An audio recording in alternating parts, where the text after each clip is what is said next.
कुंवर sir, pen से कहाँ inverter man of India कैसे बन गया? तो एक दिन मैं घर बैठा था, बंदा आया जो ठीक करने वाला था, तो मैंने उसको बोला यार ये बताया ना प्रॉब्लम क्या है, तू रोज उठा ले जाता है। उन्होंने मुझे कहा जी आपको समझ नहीं आएगा, बस इतनी सी बात। एक्चुअली वो सूकैम नहीं था, सूकैन था, SUKAN। मैंने एक ब्लैक कलर का इन्वर्टर बनाया, तो लोग कहते थे ब्लैक कलर का इन्वर्टर यार यहाँ तो ना अशुभ है इंडिया के लिए। सर क्या होता है उसके बाद? 1200 करोड़ का रेवेन्यू, 1000+ डिस्ट्रीब्यूटर्स, वो कहते 240 करोड़ का डिफॉल्ट हो गया। तो एग्जैक्टली क्या था? कहाँ गलती कहाँ हुई सर? अरे कोई गलती नहीं है, कंपनी बहुत अच्छी चल रही थी, तो उन्होंने कंपनी एक्चुअली बैंकों को सिर्फ 8 करोड़ रुपये मिले। नहीं, कैसे हो सकता है सर? ऐसे ही हुआ, बैंकों ने कोई पैसा नहीं डाला, मेरी कंपनी चलती हुई उसी से पैसे निकाल के मेरे अगेंस्ट केस करा। I am not able to understand ये क्या फंड है सर? तो सर इसके ऐसा बारे है, में तो बात कर ही सकते हाँ हैं। बिल्कुल कर सकते हैं, क्योंकि मेरी हाई कोर्ट की रूलिंग आई है मेरी फेवर में, वो जो कहेंगे सब ठीक है। पहली बार हाई कोर्ट में रूलिंग आई जहाँ पे उन्होंने कहा यार COC को कोई गाइडलाइंस ही नहीं है, आपका पहला फर्ज बनता है पैसे डालो कंपनी चलाओ। करेक्ट। उन्होंने क्या किया, मतलब जो खा सकते थे लोग उसमें से खाया उन्होंने। लेंडर्स की बात कर रहा हूँ। जी लेंडर्स, और जहाँ पे भी मैं स्टोरी लिखता हूँ बैंकर्स वहाँ से स्टोरी उड़वा देते हैं। मैंने अगर लिंक्डइन पे लिखा तो लिंक्डइन से स्टोरी उड़ जाती है। मेरी आदत थी कि भाई बंदे में चुनता था अपने हिसाब से। अब मानोगे नहीं, मेरा एक ड्राइवर था, मैंने उसको एक फैक्ट्री दे दी, मेरी 7 फैक्ट्रियाँ थी, मैंने एक फैक्ट्री उसको दे दी, तू चला। मैं एक बात बिल्कुल क्लियर है, मुझे समझ आ गया, इट इज़ ऑल इमोशन। और अगर आप कहते हो मैं इमोशनली नहीं हूँ या मैं अपने इमोशन में ड्रामा कर सकता हूँ, तो फिर आप ड्रामेबाज हो। I can say that, sorry. आज के पॉडकास्ट में we have the inverter man of India, Kunwar Sachdev, founder of Sukam inverters. हर इंसान के घर पे सूकैम इन्वर्टर तो कभी ना कभी लगा ही होगा, और आज की जो स्टोरी है वो the rise and fall of Kunwar Sachdev and the rise and fall of Sukam brand की है, कि कैसे उन्होंने स्टार्ट किया एंड एक टाइम पे सूकैम पीक पे था एंड फिर कैसे डाउनफॉल आया, और आज कुंवर सचदेव कहाँ पे है। ये पॉडकास्ट बहुत इंटेंस है, मैं बताना चाहूँगा बहुत इंटेंस है। ऐसी ऐसी चीज़ें कुंवर सचदेव ने बात की है जो शायद आप भी थोड़ा शेक हो जाओ, बट हम ये पॉडकास्ट अटेम्प्ट करना चाह रहे थे बिकॉज इंडिया में खासकर हम सक्सेस स्टोरीज़ के बारे में बहुत बात करते हैं, लेकिन ऐसी स्टोरी जो इतना बड़ा सक्सेस हुआ फिर फेलियर हुआ, डाउनफॉल हुए, क्या चीज़ें लोगों को करनी चाहिए, डूज एंड डोंट्स, हमने इसमें कवर करने की कोशिश की है जो आप सीख सको। हम अपने पॉडकास्ट में बहुत मीनिंगफुल और इम्पैक्टफुल काम कर रहे हैं, आपने देखा ही होगा। जो आपको इस सब्सक्राइब का बटन दिख रहा है यार, प्लीज़ सब्सक्राइब कर दो, बिकॉज मुझे ऐसा लगता है जितने लोग सब्सक्राइब करेंगे उतनी वीडियो चलेगी, उतना ही चैनल और प्रमोट होगा और हमें बड़ी मोटिवेशन मिलेगी अच्छा मीनिंगफुल कंटेंट बनाने के लिए। Kunwar Sachdev, the inverter man of India, on the journey with Simarpreet Singh.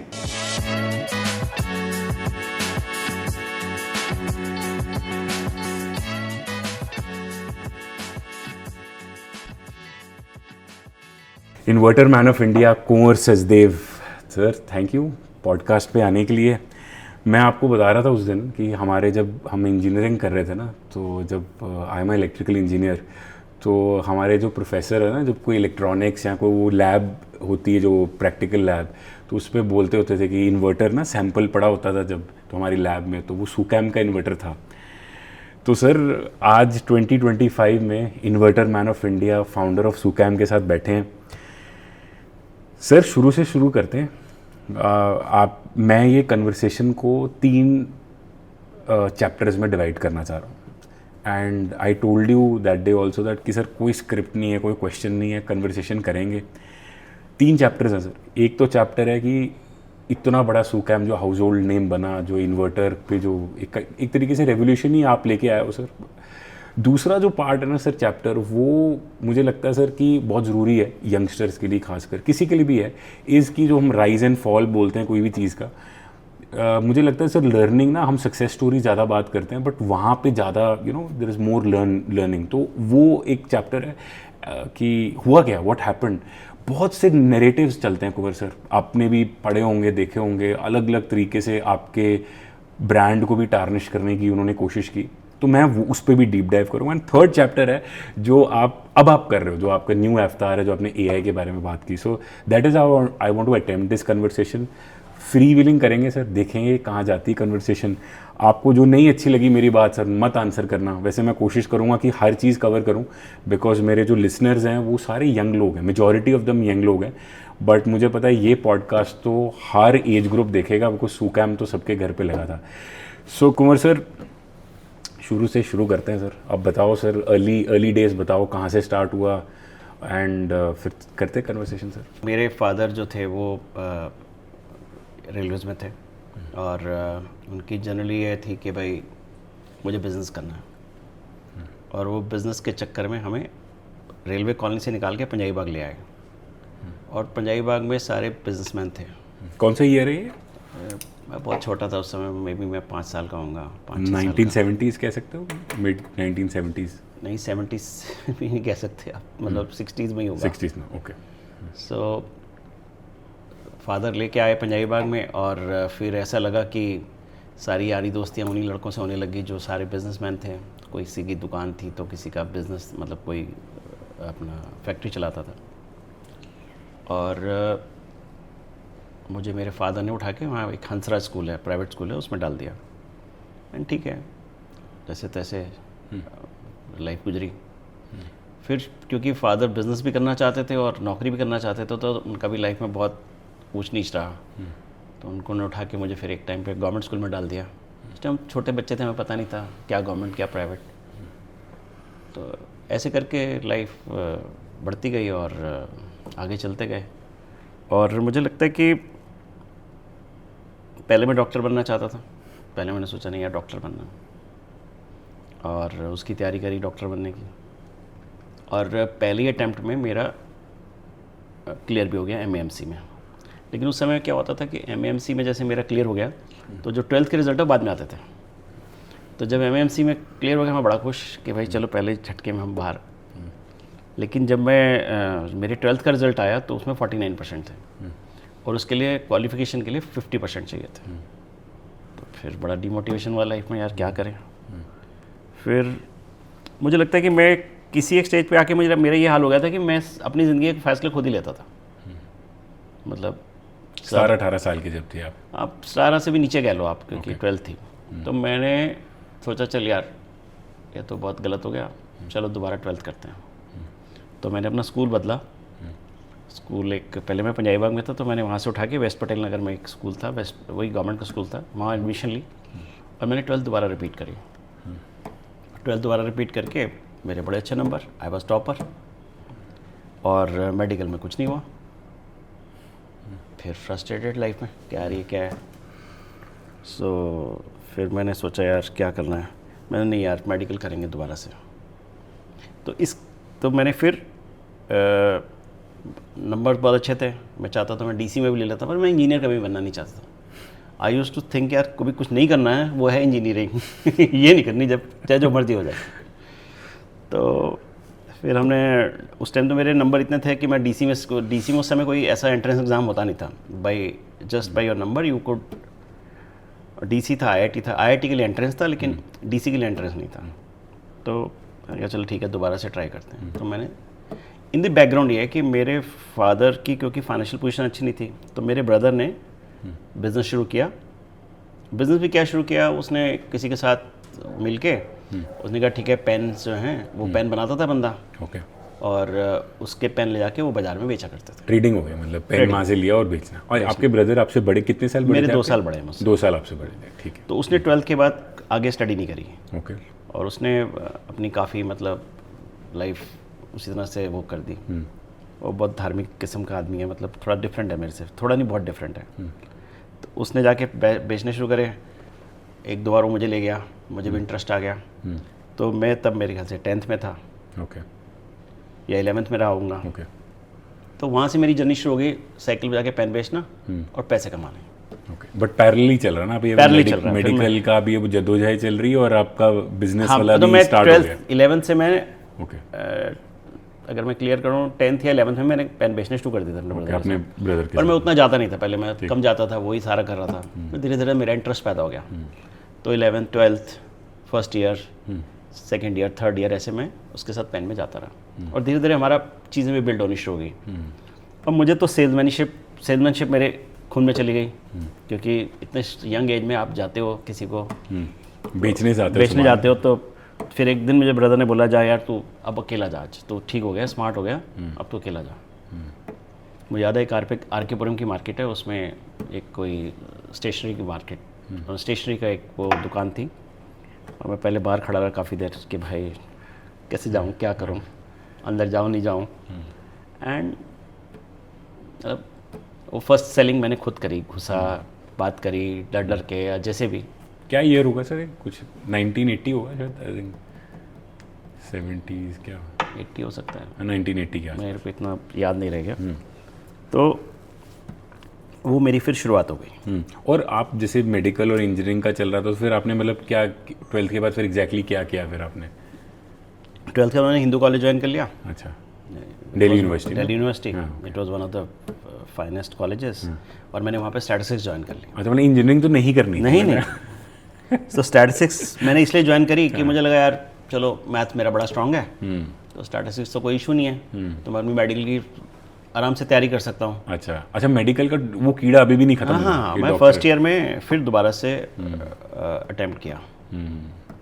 तो मतलब फिर फर्स्ट ईयर में ये हुआ कि मेरे को जॉन्डिस हो गया, severe jaundice. I was hospitalised, मतलब कपड़े तक पीले हो गए थे, तो मेरे बचने की उम्मीद नहीं रही थी। तो मेरे फादर ने बोला चल ठीक है। अब फिर मेरे दिमाग से चल छोड़ यार, ये छोड़ते हैं स्टैटिस्टिक्स का, अब सॉरी मेडिकल का छोड़ते हैं, अब चल यार जो है सो है, भगवान ने लिखा है, अपनी इसी पेन लाइन को खड़ा करेंगे।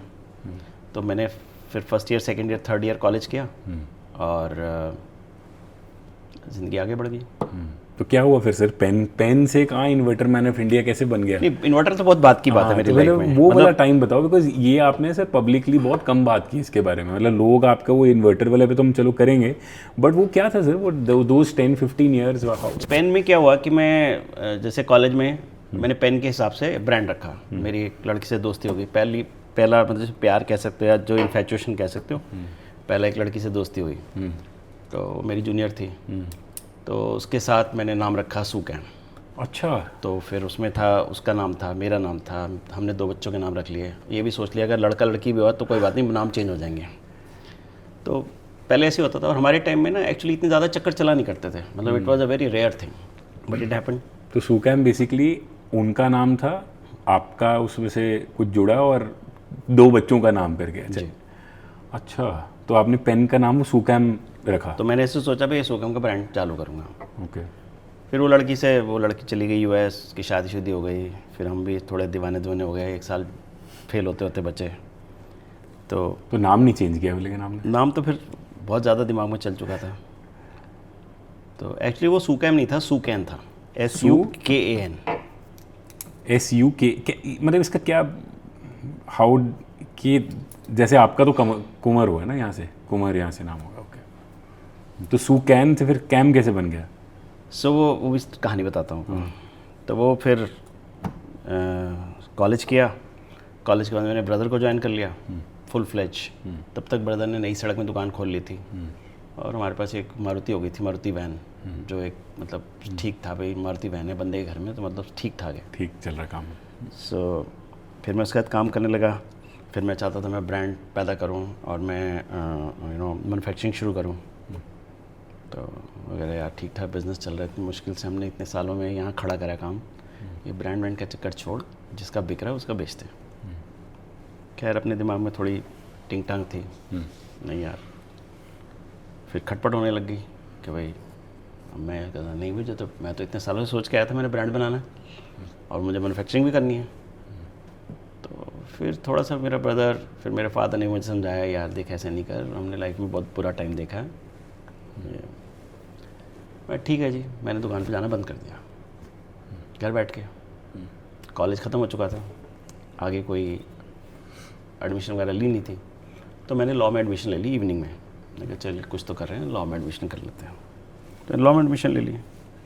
उसके बाद मतलब मेरा एक दोस्त था, उसको मिला, ऐसे मैं लोगों से मिलता रहता था। तो क्या कर रहा है, मैं खाली बैठा हूँ आजकल। कह रहा आ जा तू, जिस कंपनी में मैं काम करता हूँ उसमें सेल्स की जॉब है।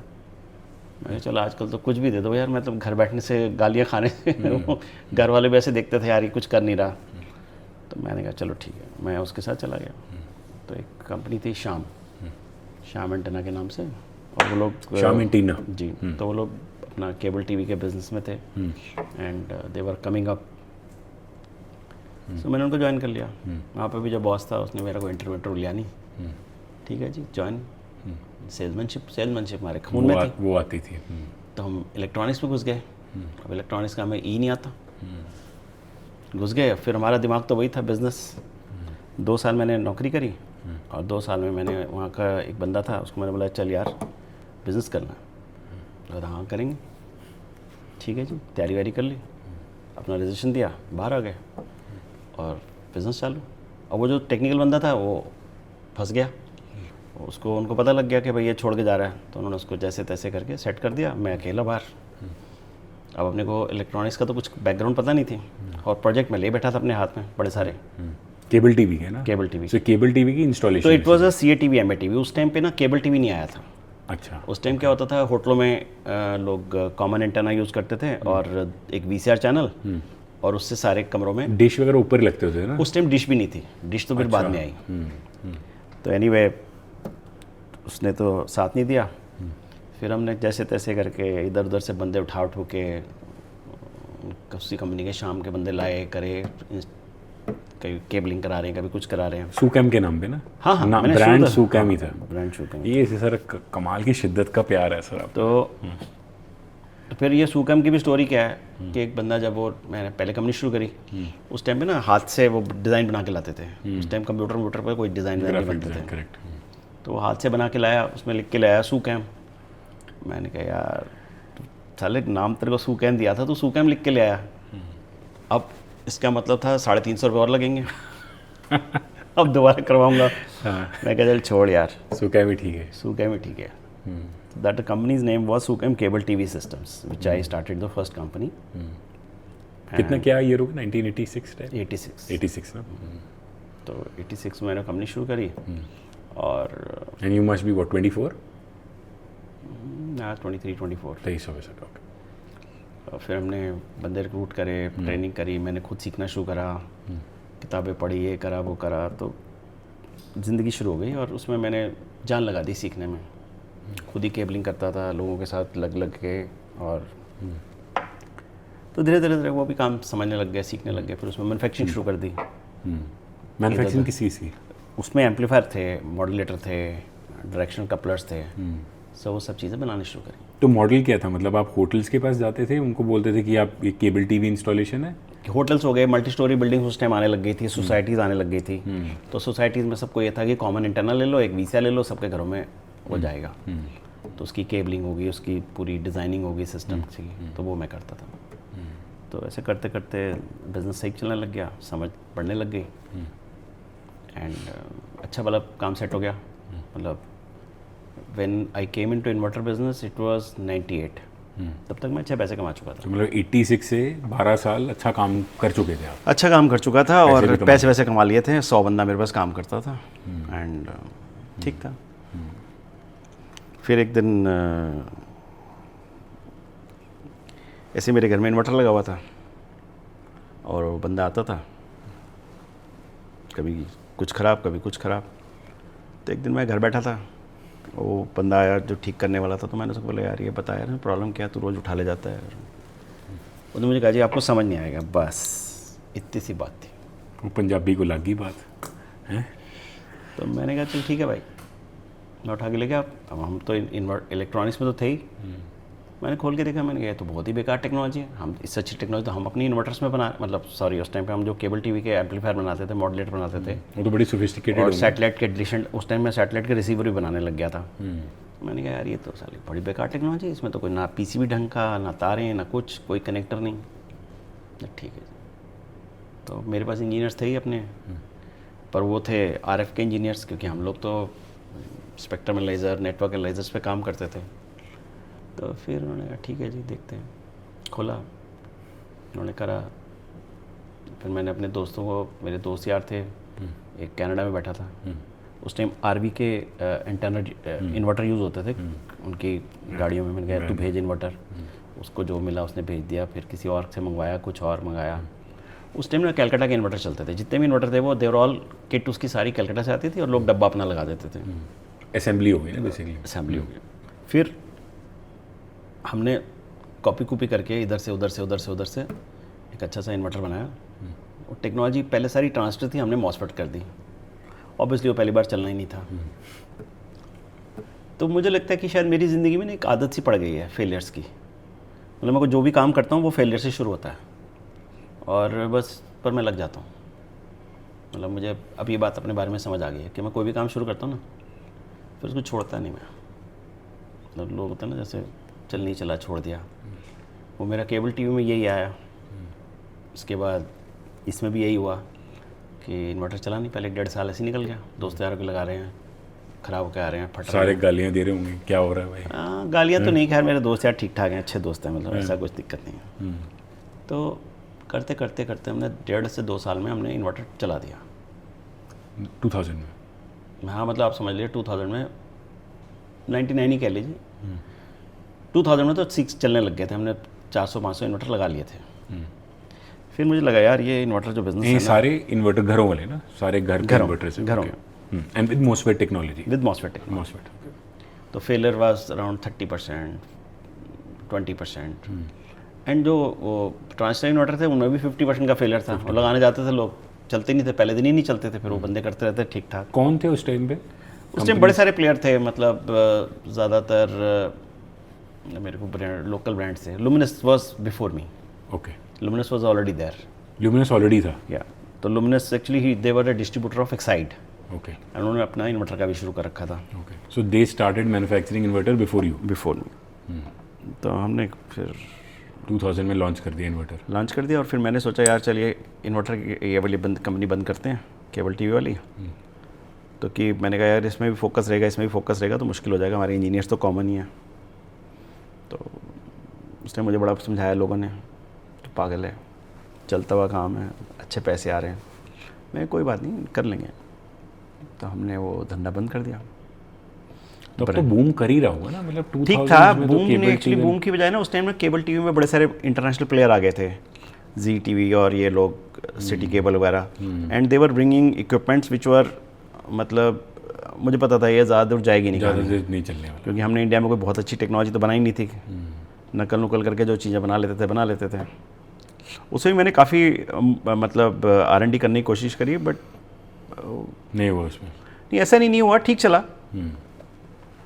फिर हमने 12-13 साल चलाया तो ठीक ही चला होगा? हाँ ठीक चला। और ऐसा भी नहीं था, उस टाइम तो बिजनेस बूम पे था। बूम पे था। मैंने कहा नहीं यार ये नहीं करना। तो फिर क्या ऐसा क्या लगा sir, before we deep dive into Sukam inverter story, but ऐसा आपको क्या इंट्यूशन थी कि यार ये इन्वर्टर जो पावर बैकअप इंडस्ट्री इंडिया में बहुत बूम करने वाली है? Because this is 2000 when you entered, it was the absolutely, वो कहते हैं ना, राइट टाइम था। तो क्या आपको एक्चुअली राइट टाइम नहीं होता, कभी कभी ना ऐसे दिल से आवाज़ आ जाती है भाई ये कर ले, तो बस फिर हम तो पागल हैं ही। तो हमने कहा चलो करते हैं। पैसे वैसे ठीक थे, अब पता था सर्वाइवल 6-7-8 महीने तो कर जाएंगे, उसके बाद देख लेंगे। तो आई स्टार्टेड दैट एंड बंद कर दिया। तो मेरा एक डिस्ट्रीब्यूटर होता था कैलकाटा का, उसने बोला सर ये मुझे दे दो। मैं कहा ब्रांड नहीं दूंगा, तू ये सामान ले जा, तू बना ले, अपने लड़के लिया, ट्रेंड हो जाए। उससे भी नहीं चला काम, उसने भी बंद कर दिया 6 महीने 8 महीने में। तो एनीवे हमने अपना इन्वर्टर में काम करना शुरू करा एंड रिलीजियसली, जैसे कहते हैं, मैंने इम्प्रूवमेंट। मैंने ना सबसे पहले, आप मानोगे नहीं, मैंने एक ब्लैक कलर का इन्वर्टर बनाया। तो लोग कहते थे ब्लैक कलर का इन्वर्टर यार यहाँ तो ना अशुभ है इंडिया के लिए। अब मैं थोड़ा सा अड़ियल टाइप आदमी था, मैंने कहा यार ब्लैक अशुभ है, कोई बात नहीं। तो मैंने ब्लैक पे फोकस करा, दूसरा भी बनाया, पर धीरे धीरे ब्लैक को लुक बेटर करता चला गया। मैंने दूसरे जो कलर था उस टाइम एक एक ऑफ वाइट कलर आता था, सारी दुनिया ऑफ वाइट में बनाती थी, स्टेबलाइजर्स ये वो। मैं कहा ठीक है यार, अपने को ब्लैक में इसको प्रमोट करते हैं। धीरे धीरे क्या ब्लैक हो रहा है, आज इंडस्ट्री सारी ब्लैक में शिफ्टेड है। अब तो खैर चेंज हो गई होगी मुझे। So I kept on improving the technology. मतलब टेक्नोलॉजी में मेरा फिर क्या हो गया, पता नहीं क्या हो गया, कि पहले मैं से केबल टीवी में काफ़ी कुछ टेक्नोलॉजी में काम कर चुका था। केबल टीवी में मैंने पहली बार स्पेक्ट्रम लेज़र खरीदे, मतलब अपने पैसे इकट्ठे करके घर ना बना के स्पेक्ट्रम लेज़र, नेटवर्क लेज़र। तो मेरे को ना इक्विपमेंट्स का शौक आ गया, मुझे समझ आ गया यार इन टेस्टिंग इक्विपमेंट के बिना ज़िंदगी नहीं है। So I kept on investing money in the technology. Inverter में मैंने यही किया, पावर इलेक्ट्रॉनिक्स में जितने भी इक्विपमेंट थे, एनालाइजर्स और दुनिया भर के इक्विपमेंट, मैंने धीरे धीरे जैसे जैसे पैसा आता गया मैं ख़रीदते चला गया। और फिर मैंने लोग लेने शुरू करे। अब लोग भी इस इंडस्ट्री में थे ही नहीं, अब साली इंडस्ट्री नहीं थी तो आप कहाँ से बंदा लाओ कि आपको जी R&D का बंदा है या कुछ है, तो ऐसे ही इंजीनियर उठाए। फिर मेरे को माइक्रो कंट्रोलर बेस्ड इन्वर्टर बनाना था, तो मैं एक लड़के को लेके आया, वो किसी और प्रोजेक्ट पे काम कर रहा था, वो माइक्रो कंट्रोलर पे ही काम कर रहा था, अभी उसका कोई प्रोजेक्ट सक्सेसफुल नहीं हुआ था। मैं कहा जा भाई काम कर। तो ऐसे कर करके लड़के लाए इधर से उधर, बैठा रहा, लगा रहा। मतलब आई थिंक मेरी एक और स्ट्रेंथ पैदा हुई जो मुझे समझ आई कि मैं बच्चों को निखार सकता हूँ, क्योंकि बच्चे भी क्या होता है ना, जब कोई काम नहीं चलता ना तो वो थोड़े डिमोटिवेट हो जाता है। कोई बात नहीं यार, हो गया, चल करेंगे, हो जाएगा, चिंता नहीं कर। तो मुझे लगता है कि काफ़ी बच्चे मैंने लाइफ में ट्रेन करे, चाहे वो सेल्स के थे, चाहे सर्विस के थे, चाहे वो आज आप जितने भी सोलर बिजनेस में चले जाओ, ज़्यादातर बच्चे मेरे हैं। They have worked with me some time और द अदर टाइम, एंड तो मैं एक ट्रेनिंग ग्राउंड बन गया फॉर पीपल। पर मेरा सबसे बड़ा जो मेरा वो था वो टेक्नोलॉजी, और धीरे धीरे मैं सेल्स से हटके कब टेक्नोलॉजी का बंदा बन गया मुझे पता ही नहीं लगा। नॉन इंजीनियर बंदा। अब आप नहीं कह सकते मैं नॉन इंजीनियर हूँ, क्योंकि मैं इंडस्ट्री को, टेक्नोलॉजी को बहुत अच्छी तरह समझता हूँ। मतलब मैं I really worked hard to understand the मेरे को टेस्टिंग ऊपर चलाने आते हैं। मेरे को आज की डेट में जितने भी मैं पेटेंट, पहले तो पेटेंट लोगों ने डाले, उसके बाद मैंने सीखा, क्योंकि आइडियाज़ तो मेरे थे। आज की डेट में I can do patent filing my self without any help. एक टाइम था जब मेरे बड़े सारे लोग होते थे, तो जैसे मैं सुवास्तिका, मैंने नई कंपनी शुरू करी तो उसमें मैंने पेटेंट अपने आप खुद लिखे, खुद डाले, वो एक कॉन्फिडेंस आ गया लाइफ का। तो I think my life has been a big learning curve where I learn and वो आदत सी पड़ गई है, अब लर्निंग की आदत है। तो टेक्नोलॉजी जैसे आप बोलो, ट्रांजिस्टर से फिर मतलब हम फिर मॉसफेट में आए, साइन वेव बनाया, फिर बड़ा इन्वर्टर बनाया। साइन वेव भी आपका इंडिया का मैं I was the one who made sine wave. In luminous क्या कर रहा था अभी इस टाइम में? लुमिनस पहले तो उन्होंने कहा जी हमारी टेक्नोलॉजी है, ठीक है, फिर बाद में कॉपी मारना शुरू कर दिया उन्होंने थॉरली। तो ठीक है, तो ऐसे इस इंडस्ट्री में किसी ने टेक्नोलॉजी पे कोई काम नहीं किया, वो लोगों को भी पता है, सबको, सारी इंडस्ट्री जानती है बात। तो उस पर तो मेरा ही ठप्पा लगा। साइन वेव भी कब 2009 साइन वेव मैंने 2001 में या 2002 में लॉन्च कर दिया था, 2002 में लॉन्च कर दिया था। फिर उसको इम्प्रूव करते चले गए, फिर हमने बड़े इन्वर्टर बनाए, फिर और बड़े इन्वर्टर बनाए, 5 kVA, 10 kVA, IGBT based, and फिर हमने UPS बनाया, फिर हमने ऑनलाइन UPS बनाया, फिर हमने बैटरी पे बड़ा काम किया। लेड एसिड बैटरी होती थी उस टाइम पे, तो बैटरी की फैक्ट्री लगाई बहुत बड़ी। तो मैंने 100 करोड़ का प्रोजेक्ट लगाया 2006 में। कहाँ पे लगाया था? मैंने बद्दी में लगाया। तो उस टाइम मेरी सबसे बड़ी इन्वेस्टमेंट थी। तो I got a investment from Reliance and Temasek. Temasek is the biggest या Singapore. So I got in 2006 जब उन्होंने इन्वेस्ट किया, इट वाज $10 million। देन उन्होंने सोचा कि हम लोग कंपनी, एक और उनकी एक US की कंपनी थी, उन्होंने कहा ये इसको इकट्ठा कर देते हैं। तो I went to US, I stayed there for almost 3 months understanding the technology of the company, paper work and all. वो डील तो नहीं बनी, but I learn a lot कि उनकी डॉक्यूमेंटेशन कैसी होती है, R&D की। कौन सी थी कंपनी है? मैं भूल गया यार कौन सी कंपनी। जो ये आपको टेमेसिक और उन्होंने इंट्रोड्यूस कराया कि आप US की कंपनी है, इस दोनों को इकट्ठा कर देते हैं, JV करके इंडिया में आप इंडिया में इकट्ठा कर देते हैं दोनों कंपनियों को, वील बाय दिस कंपनी। ठीक है, ठीक है। सो वो भी बड़ी लर्निंग हुई। US में जाके 3 महीने रहा, एंड समझ आ गया भाई इनमें भी वो ही है जो हमारे में है। ऐसा नहीं है कि ये बहुत बड़े, उनके भी बड़े तगड़े फेलियर्स थे। एंड वहाँ पे भी मुझे समझ आया यार लोग ऐसे ही हैं जैसे इंडियंस हैं ना, लेकिन उनकी documentation was very strong. So when I came back I made sure that documentation becomes stronger in our company, and that's how I kept on improving. And कब आपको कुंवर सर कब पता लगा कि Sukam has become a household brand, it is become a very famous? मुझे कभी भी पता नहीं लगा एक्चुअली। क्या है ना, यही क्या होता है ना, जब आप काम कर रहे होते हो तो आपको कुछ पता ही नहीं लगता ना यार। आप अपने काम, आपको तो प्रॉब्लम्स ही पता होती हैं यार। वहाँ पे ये मेरा बंदे ने काम नहीं करा, ये बंदा भाग गया, यार ये यहाँ पे ये नुकसान हो गया, यहाँ पे इस बंदे को खड़ा करा था वो भाग गया। तो I was doing mainly HR, because क्या हुआ, जितने भी लोग मेरे साथ काम किए उनके ब्रांड बनते चले गए। ऑब्वियसली वो जो भी बंदा जाता था वो तो हर एक को सुकैम का बंदा चाहिए था। तो I was mainly fire fighting all my life कि भाई यार ये आज प्रॉब्लम आ गई है, अच्छा परचेज़ का बंदा भाग गया, ये मटेरियल गलत आ गया है, ये आ गया है। तो I created a management, but somehow जिस भी मैनेजमेंट को मैंने खड़ा किया, और मेरी आदत थी कि भाई बंदे मैं चुनता था अपने हिसाब से। मैं कभी ये नहीं सोचता था कि यार ये बंदा ये नहीं कर सकता मैं कभी भी किसी, आप मानोगे नहीं, मेरा एक ड्राइवर था, मैंने उसको एक फैक्ट्री दे दी, मेरी 7 फैक्ट्रियाँ थी, मैंने एक फैक्ट्री उसको दे दी, तू चला, उसने बहुत अच्छी चलाई। तो आई केप्ट ऑन जो इम्प्रूविंग। आपकी गाड़ी चला रहा है, जो आपकी गाड़ी चला उसको आपने फैक्ट्री दी, तो अब क्या देखते हो लोगों में जब आपने हायरिंग की, मतलब any 2-3 skills that you saw कि यार इसमें दे दो, मतलब कौन करता है सर ऐसा करेज? तो कोई भी लीडरशिप, कोई किताब में नहीं लिखा हुआ है ये चीज़ तो। यार देखो, हर एक बंदे में ना, किसी को बंदे को भी नहीं पता होता कि उसमें क्या गुण है। मुझे भी नहीं पता था मेरे बारे में, मैं क्या कर सकता हूँ लाइफ में। करना शुरू किया, रिजल्ट आ गए तो हमें कॉन्फिडेंस आ गया। रिजल्ट आत्मा कॉन्फिडेंस कैसे बनता है? आप कोई भी चीज़ करो, उसके 4 बार 6 बार उसके पॉजिटिव रिजल्ट आ जाए, आप कहते हैं हाँ यार मुझे आ गया।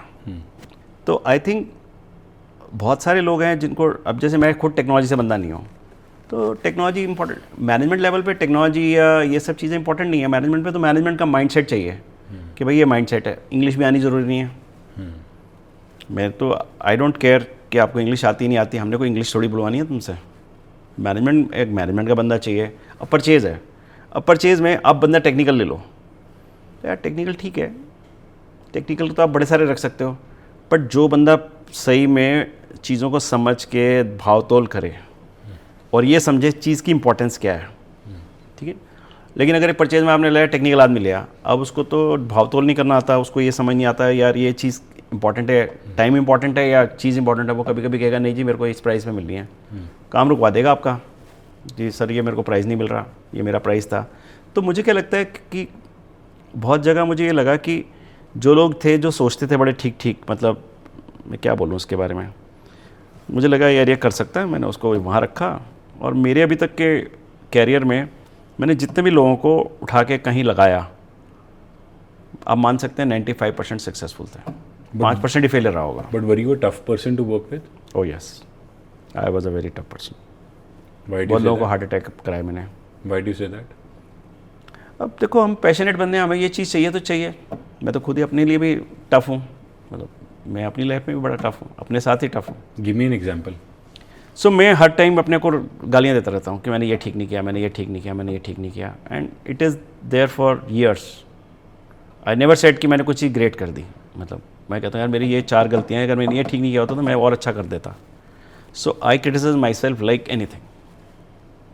तो सेम लोगों फिर जो आपके साथ, जब मैं अपने आप को क्रिटिसाइज करता हूँ तो मैं लोगों को कैसे छोड़ूंगा? तो ऑब्वियसली तो फिर कैसे रुकेंगे लोग सर? मतलब अगर उस टाइम पे when you look back now, when you are very tough with people, let's say you are cursing them और व्हाटएवर यू आर डूइंग, तो मतलब वो तो कहाँ टिकेंगे ना सर? उनको तो फिर हेड हंटर्स ही हैं तो ढूंढने के लिए। तो ऐसी गलतियाँ भी मुझसे हुई, लेकिन कई लोग मेरे साथ काम भी किया, क्योंकि कई लोग बड़े मेरे साथ लॉयल रहे, क्योंकि उनको मैंने पढ़ाया लिखाया था और करा था।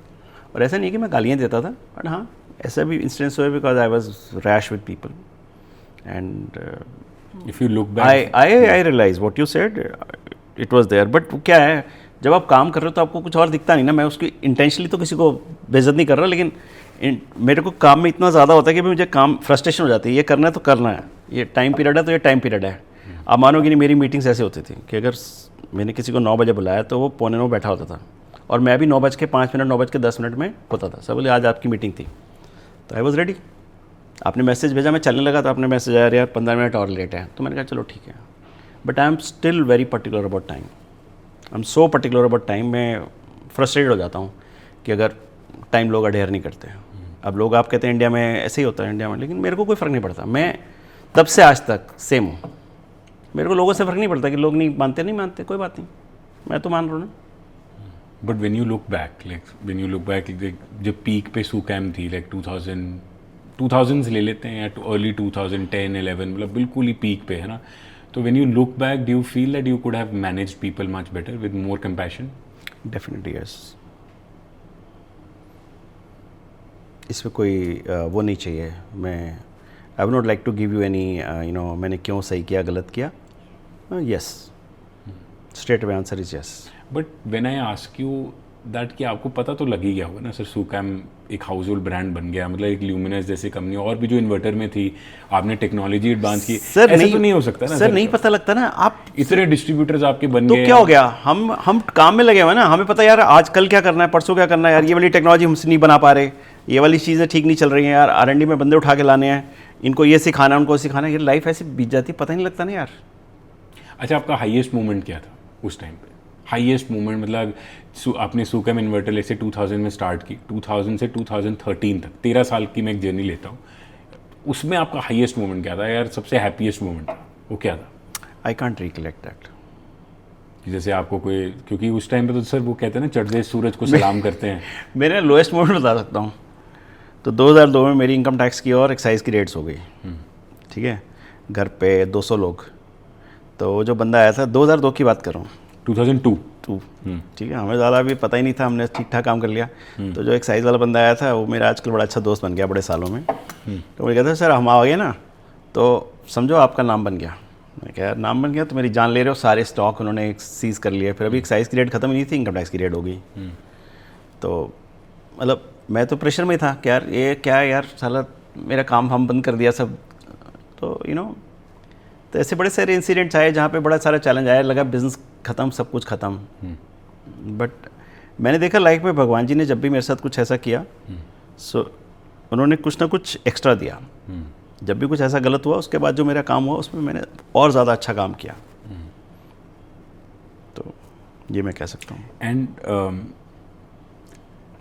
डिस्ट्रीब्यूटर्स की मैंने बात करनी है, बिकॉज आपको चलो नहीं रियलाइज़ हो रहा कि सुकैम बहुत बड़ा ब्रांड बन गया। अभी हम 2000s में हैं, 2005, 6, 7, 8 वो टाइम चल रहा है, 2010, 11। But as a 20 year old, as a 21 year old, घरों में तो आप देखते हो यार इन्वर्टर लगा, चाहे सुकैम का लगा, कोई ठीक करने आ रहा है, कोई कुछ करने आ रहा है।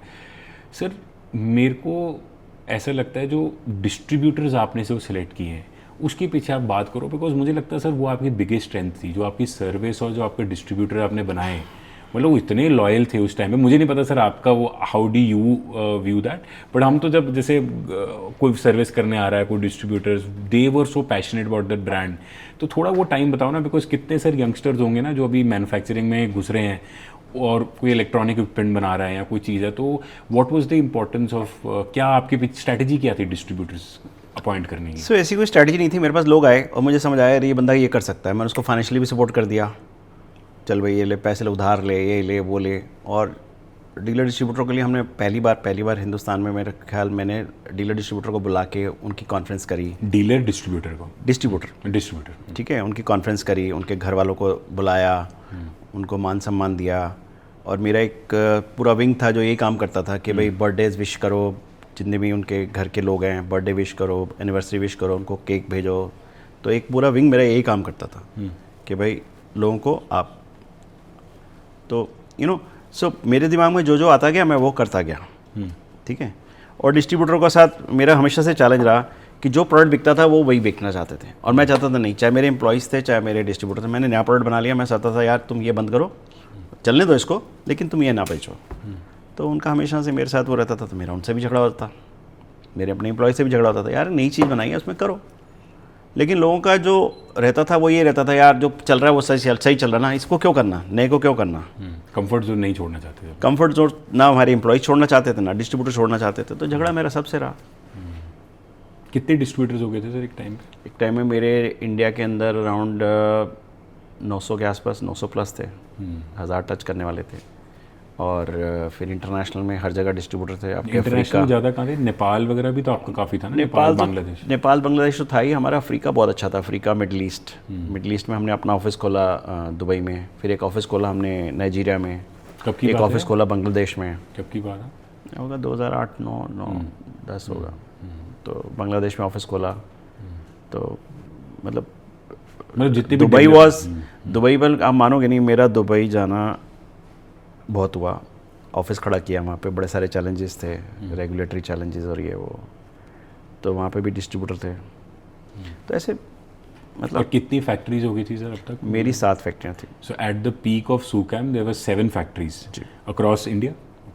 नो, गुड़गांव और बद्दी। अच्छा, so predominantly from here 7 factories. And how, मतलब रेवेन्यू क्या था, 2000 करोड़ तक आप पहुंच गए? नहीं, हमारा 1200 करोड़ रुपये था highest at the peak, right? This was 2012। Sir क्या होता है उसके बाद? What happens suddenly the person who has disrupted the entire power backup industry, 1200 crore का revenue, 1000 plus distributors, inverter man of India. Sir देखो, आप नहीं एडमिट करोगे, आपके ही कॉन्फ्रेंसेस पे आते थे, मैं भी बैठा हुआ हुआ हूँ उस कॉन्फ्रेंसेस में, मतलब ख़त्म होती थी कॉन्फ्रेंस, भीड़ हो जाती थी, आपको आसपास लोग सराउंड कर देते थे। क्या हुआ है सर 2012 के बाद, कहाँ से डाउनफॉल स्टार्ट हुआ है? डाउनफॉल तो देखो भगवान जी कराते हैं, जो आपको ऊपर चढ़ाया वो भी उन्होंने चढ़ाया था, उन्हें थैंक यू नहीं करा तो आपने नहीं किया थैंक यू? मैं भगवान में ज़्यादा विश्वास ही नहीं रखता था। आई वॉज ऑलवेज नास्तिक आदमी।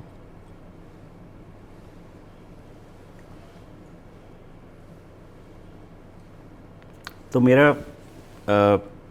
मेरी वाइफ के साथ, मेरी एक्स वाइफ के साथ काफ़ी डिस्प्यूट थे डे वन से।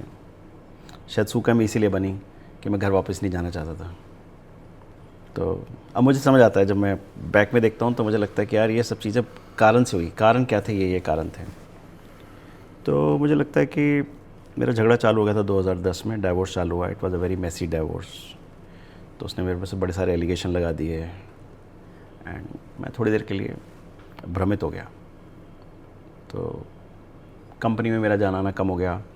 फिर मैंने बड़े सारे लोगों को मिलना शुरू किया, ऋषि। तब तक मैं पैसा मेरे पास कमी नहीं थी। तो फिर मुझे लगा कि यार मेरे को अपने बारे में नहीं पता, let me find out what my self.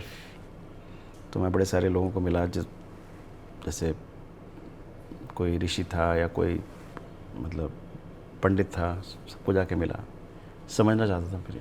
तो मैंने 2-2.5 साल मैंने कोई काम नहीं किया। तो ऑब्वियसली कंपनी नीचे जाने लग गई। फिर जब मेरा डाइवोर्स हुआ तो देयर वाज लॉट ऑफ बड़ा सेटलमेंट करके डाइवोर्स हुआ। तो मेरे एक्चुअली क्या है, हमारे जैसे बंदे क्या है, जो मुझे समझ आता है, हम लोग इमोशनल हैं। या करेंगे या नहीं करेंगे, करेंगे तो दिल से करेंगे, नहीं करेंगे तो नहीं करेंगे। तो आपको लग रहा है कि डाउनफॉल पर्सनल लाइफ से स्टार्ट हुआ? हाँ, बिकॉज बिल्कुल। पर्सनल लाइफ पे इम्पैक्ट होने लग गया तो वो प्रोफेशनल लाइफ पे हुआ नहीं। 100%। और जो लोग बोलते हैं कि यार पर्सनल लाइफ और प्रोफेशनल लाइफ इम्पैक्ट नहीं करनी चाहिए, वो like doesn't make sense. No, I don't think so. Then you are not a human being. कहते हैं ना बाउंड्री बनानी चाहिए, ये करना कौन चाहिए। बाउंड्री क्या होती है? आप आज भी जब अपने ऑफिस से प्रेशर में आते हो, टेंशन में आते हो, कि अपने बच्चों को, बीवी को उस तरह से देख पाते हो? कभी नहीं होता किसी के साथ। ये कहने की बातें हैं। This is all impractical. Practical situation is we are affected. हम घर से कुछ लेके जाते हैं ऑफिस, ऑफिस से लेके घर कुछ आते हैं। ये बाउंड्रीज कोई ड्रॉ होती नहीं है। और मैं एक बात बिल्कुल क्लियर है, मुझे समझ आ गया, आदमी की इमोशंस उसको ड्राइव करती हैं। जितने भी सही बंदे हैं ना, उन्होंने सबने अपनी इमोशंस ड्राइव करके ही कुछ किया है, अचीव किया लाइफ में। चाहे वो बिजनेस थे, चाहे उन्होंने कोई और लाइफ करी, इट इज़ ऑल इमोशन। और अगर आप कहते हो मैं इमोशनली नहीं हूँ या मैं अपने इमोशन में ड्रामा कर सकता हूँ, तो फिर आप ड्रामेबाज हो। I can say that, sorry, I may be hurting people, but this is the fact of life, that if you don't have emotion, there is nothing you can achieve in life. Divorce कब हुआ sir? Divorce मेरा 2016 में हुआ। तो 2010 से 2016, 6 साल। But sir वो कहते 240 करोड़ का डिफ़ॉल्ट हो गया बैंक, जो हमने आर्टिकल्स रिसर्च टीम ने किया। 2012 आप बोल रहे हो, चलो 2010 से 6 साल उसको लीगल में चलता रहा आपकी personal life, we can understand कि चलो नहीं हो पाया professional. But sir what about that? वो इतना हमने जब रिसर्च वगैरह की, वो कहते कि डिफ़ॉल्ट कर दिया, लोन डिफ़ॉल्ट हो गए 240 करोड़ का, ये वो क्या है सर? थोड़ा बताओ लोगों को। बिकॉज क्या है सर, आप कभी बोले नहीं, मैंने आप जितने भी रिसर्च किया है इतना, आपने ये पहली बार पब्लिकली भी, पर्सनल भी बात फर्स्ट टाइम ऐसे आप कर रहे हो, तो एग्जैक्टली क्या था और कहाँ गलती कहाँ हुई सर? मतलब अरे कोई गलती नहीं है, कंपनी बहुत अच्छी चल रही थी। कंपनी के अच्छे बड़े मेरे असेट्स जो थे, आप मान के चलिए, सारी बद्दी की फैक्ट्रियाँ मेरी, गुड़गांव की फैक्ट्रियाँ मेरी।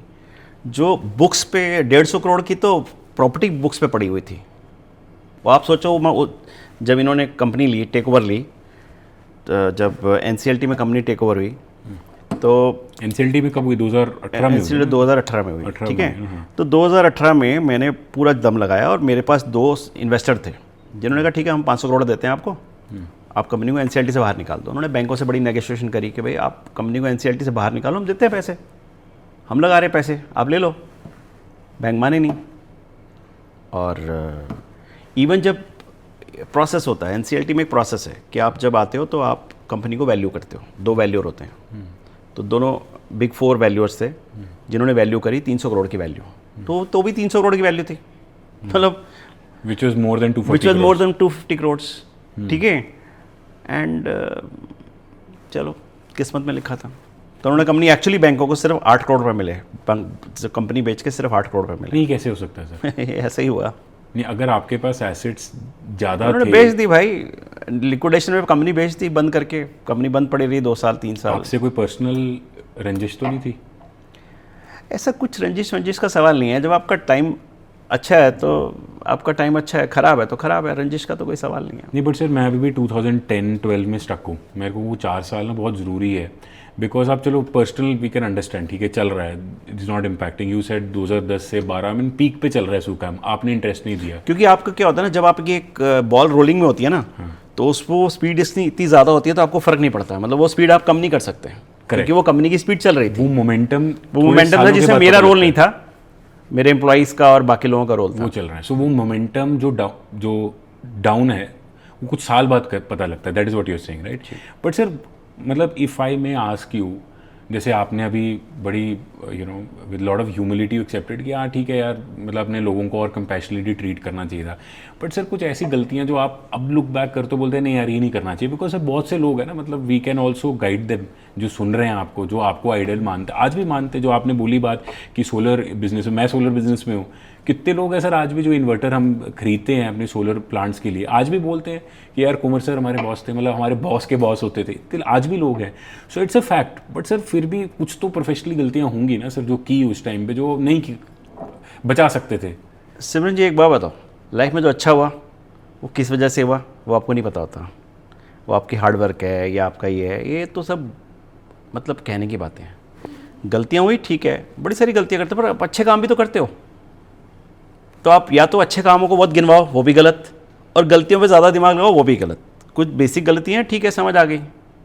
और जब आपका किस्मत में टाइम आ गया, जब मैं ऊपर टॉप पे जा रहा था, मैं एक पेन बेचता था, आप जाके मतलब आप सोचो अगर मैं पेन बेचता था दुकानों पे जाके, तो वो भी तो बंदा मैं ही था।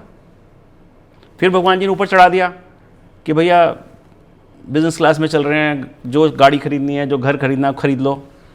वो भी मेरा टाइम था, फिर टाइम ख़राब आ गया। तो ये तो सब चलता रहता ना, मतलब इसमें क्या गलत और क्या सही। नहीं भाई, आप तो भगवान में मानते ही नहीं थे बिल्कुल भी। मतलब मैंने मानना शुरू किया भगवान को बुरे वक्त के बाद? जी, बुरे वक्त के बाद भी। और मेरी जो wife I, she was very different personality and I learn a lot from her. कब से आप मानने लग गए? 2013-14 के बाद? मतलब जब मेरा डिवोर्स चालू हुआ तब भी मैं बहुत थोड़ी देर के लिए धार्मिक हो गया था, बिकॉज आई वॉज वेरी मतलब मुझे जीने की इच्छा नहीं रह गई थी। तो उस टाइम भी मेरे को थोड़ा धार्मिक चीज़ों ने बचाया। फिर धीरे धीरे वो उस टाइम मुझे समझ आना शुरू हुआ था, लाइफ यार लाइफ जीने की इच्छा नहीं, मतलब obviously I wanted to commit suicide at that time 2010 के बाद, but somehow God has been kind. तो when did you actually get to know कि अब सुकैम मेरे हाथ से लेके जा रहे हैं? कब आपको realize हुआ एक्चुअली कि- ऐसा कभी नहीं लगा मेरे को। हमेशा सुकैम के लिए मैं जान लगाता रहा, इधर जा उधर जा। कोटक बैंक ने मेरे को 250 करोड़ रुपए दे दिया, इसलिए भाई तू जा 250 करोड़ कंपनी खरीद ले। तो ऐसे मेरे साथ कोई ना कोई लगा रहा, जो मतलब तो मेरे को ऐसा कभी लगा नहीं कि कंपनी जाएगी, लेकिन वो फिर कुछ ना कुछ होता रहा, मैं भी लगा रहा। तो मैंने लाइफ वो भी काफ़ी ख़राब करी। 2018 से लेके 2020 तक मेरा दिमाग यही लगा रहा, यार सुकैम वापस आ जाएगी, सुकैम वापस आ जाएगी। मैं उसके लिए लगा रहा काम करके। और अब मुझे लगता है यार ये हैंडसेट में देखता हूँ यार छोड़ देना चाहिए था 2018 में, और क्या। जब NCLT में चली गई थी। हाँ, तभी सोच लेना चाहिए था, ठीक है यार तेरी नहीं है, बात ख़त्म। नहीं, but when did that happen कि वन फाइन डे आपके कई आपने इंटरव्यूज़ में बोला कि एक दिन ऐसा हुआ कि जिस दिन किसी ने बोला कि आपकी कंपनी नहीं है? तो मतलब सर इतने डिस्ट्रीब्यूटर्स आपने खड़े किए, इतने लोग आपने खड़े किए, how was that time sir? अरे उसके बाद की मैं स्टोरी सुनाता हूँ, कोई भी आपको स्टोरी ख़त्म नहीं हुई है मेरी। तो पहले तो बैंकों ने वही पैसे लेके मेरे अगेंस्ट केस करा, क्योंकि मेरा ब्रांड मेरे नाम था। उन्होंने कहा नहीं ब्रांड तेरे नाम नहीं है, उस पर झगड़ा करा उन्होंने। 2018 की बात कर रहा हूँ। तो हाई कोर्ट में ऑर्डर लेके आ गए मेरे अगेंस्ट कि भाई ये नहीं है। तो मैंने फिर खैर स्ट्रॉन्ग था। उसके बाद बैंकों ने कोई पैसा नहीं डाला, मेरी कंपनी चलती हुई उसी से पैसे निकाल के मेरे अगेंस्ट केस करा, और अच्छा खासा बड़े बड़े वकीलों को खड़ा करा। उसके बाद नए सुकैम के मालिक आए, जिन्होंने सुकैम खरीदी। कब की बात है? ये अभी की बात है लेटेस्ट। तो उन्होंने भी मेरे पे केस ठोक दिया कि भैया ये ब्रांड को उन्होंने नहीं ध्यान दिया, कुछ और चीज़ों पर उन्होंने मुझे ठोक दिया। तो वो भी मैंने बड़ा अच्छा टाइम देखा। फिर मैंने कहा चलो यार तुम ब्रांड ले लो यार, जान छोड़ो। मैंने वो भी लड़ाई छोड़ दी। तो अब मुझे ये समझ आने लगा लाइफ में यार ये सब चीज़ें ना, जो टाइम है उस टाइम पे चीज़ें ख़त्म करो। मैं भी बैंकों से बहुत लड़ता रहा 2018 से लेके अब सोचो आप 2025 में मैं लड़ाई ख़त्म कर रहा हूँ। मैंने बैंकों से सेटलमेंट कर लिया कि भैया मैं अपना घर वर सब बेच रहा हूँ, लो पैसे लो। तो अब मुझे समझ आ गया टाइम वेस्ट है यार, इनसे लड़के अपनी ज़िंदगी जो बची हुई है वो तो आराम से गुजारो ना। नहीं लिखा ठीक है, चला गया, आगे बढ़ो। इतना आसान थोड़ा होगा सर, इतनी बड़ी कंपनी खड़ी चॉइस भी नहीं है ना। सी ऐसा नहीं है, देखो अब आप कोई चीज़ है, कोई हमारा रिश्तेदार है, कोई मर जाता है तो भाई मर जाता है ना, कितने दिन रोलोगे। तो यू नो मतलब sometime we are very close to someone and that person dies, no more in the world. तो आप थोड़े दिन रोते हो, थोड़े दिन और कष्ट तो रहता ही है, कहीं ना कहीं कष्ट तो कहीं दिल में रहता ही है, लेकिन you have to come out of this ना। एक्सेप्ट करना ज़रूरी है। तो मैं एक्सेप्ट नहीं कर पा रहा था। धीरे धीरे मेरे पास बहुत एक्सेप्टेंस आ गई है। मतलब कुछ भी चीज़ होती है मुझे ज़्यादा फ़र्क नहीं पड़ता। I think I have become a better man. आप जो भी बोलोगे, मैं आज की डेट में I am much better than what I used to be. आपने अपने एम्प्लॉयज़ डिस्ट्रीब्यूटर्स के बारे में बात नहीं की जो आपसे गुस्सा थे? क्या फ़र्क पड़ता है, गुस्सा है तो ठीक है, उनका गुस्सा जायज़ है। 2014, 15, 16 ये 3 साल बड़े इंपॉर्टेंट है जहाँ पे बिल्कुल ही बंद कर रहे हैं, सुकैम नहीं चल रहा चीज़ें यार। तो लोगों ने मुझे बहुत गालियाँ दी, घर पे आए गालियाँ दी, फ़ोन पे गालियाँ दी। और ठीक है, पहले तो मेरे को बड़ा गुस्सा आता था कि वो गालियाँ दे रहे हैं। अब मुझे लगता है ठीक है यार, उनसे जो गलत हो रहा है तो ठीक है, गालियाँ देना उनका अधिकार है, सुनना मेरा काम है, सुन लेता हूँ मैं। अब आजकल मैं बड़ा समझदार हो गया हूँ, मेरे को कोई गाली देता है मैं बड़े आराम से सुन लेता हूँ और मुझे कोई फ़र्क नहीं पड़ता। पहले तो मुझे नींद नहीं आती थी कुछ दिन, अभी मुझे कुछ फ़र्क नहीं पड़ता। मुझे लगता है यार बंदा तो ठीक ही कह रहा है, इसका शायद मैं दर्द नहीं समझ पा रहा, बंदा तो ठीक ही कह रहा है। सप्लायर्स, एम्प्लॉयज़ और सब ने, ये वो 2014 होगा ना, 14, 15, 16, 17? नहीं गालियाँ मुझे पड़ी वो 2018 के बाद पड़ी। सही, जब कंपनी बंद हुई तब गालियाँ पड़ी, जब तक कंपनी चल रही थी तो कोई गाली नहीं पड़ती थी। 2018 तक चल रही थी कंपनी? 2018 तक फर्स्ट क्लास कंपनी चल रही थी। जब NCLT लोग आए तो NCLT तक तो चलती हुई कंपनी थी, 500 करोड़ की रेवेन्यू थे, कैश रेवेन्यू। नहीं, सो 2010 में आप बोल रहे हो 1200 करोड़ रेवेन्यू था। हाँ। उसके बाद 2018 तक 500 करोड़ तक चला गया। क्योंकि क्या, मैंने जब कंपनी संभाली दोबारा से, मेरा जब झगड़ा खत्म हुआ 2015 में, मैंने दोबारा कंपनी को अपने कंट्रोल में लिया। जब आपका पर्सनल लाइफ, तो मैंने सारी कंपनी साफ़ करी, उधार सब बंद करे जो भी थे। हमने कहा नहीं कोई उधारी पे धंधा नहीं करेंगे। And I became very strict and मैंने सब कुछ क्लीन कर दिया था। मैं बैंकों के पास गया, मैंने बैंकों को बोला भाई देखो ये चीज़ है जो मैं अभी आपको बोल नहीं सकता, इस पर ये सिचुएशन है। तो बैंकों ने बोला ये मत कर देना। मैंने कहा ये तो मुझे करना ही करना है, मुझे क्लीन करनी है कंपनी। ये मतलब ये आप बता नहीं सकते बिकॉज मैटर सब्जुडिस होगा। मैटर सब्जुडिस ही है जी। तो बैंकों को बता के किया जो किया, फिर बैंकों ने जो मेरे साथ करना था वो किया उन्होंने। It's okay. ओके, सो ये टाइमलाइन ज़रूरी है सर कि 2010-15 ठीक है, आपने 2015-16 दोबारा जो new sorted with your personal life, फिर दोबारा आपने इसको संभाला, फिर 2015 से फिर लड़ाई फिर चलती रही 18 तक। तो लड़ाई नहीं चली, तब बिल्कुल ठीक चल रहा था। 2018 में ही लड़ाई हुई। ओके। बैंकों को रिस्ट्रक्चर करना था हमारा लोन। बैंकों ने कहा हम रिस्ट्रक्चर कर देंगे बिकॉज इट वाज कंसोर्शियम होगा ना, कंसोर्शियम था, IDBI लीड बैंक था। तो उन्होंने बोला हाँ जी, मैं बॉम्बे के चक्कर काटता रहा, फिर मैंने इन्वेस्टर भी ले आया 2, ये लो ये इन्वेस्टर हैं यार, बट नहीं लिखा था किस्मत में। मुझे बोलते हैं। बट मुझे सर 2018 में अभी भी हमने जितने भी आर्टिकल्स पढ़े हैं सर, उसमें यही बार बार आई जा रहा है। एंड मुझे सर लॉजिक, मतलब मैं भी व्यापारी आदमी हूँ, मैं भी as a entrepreneur, I am not able to understand कि सर 240, ये दो पब्लिक डोमेन में 240 करोड़ ही आ रहा है कि 240 करोड़ का डिफ़ॉल्ट हुआ कुंवर सिद्धदेव ने, सुकैम ने किया।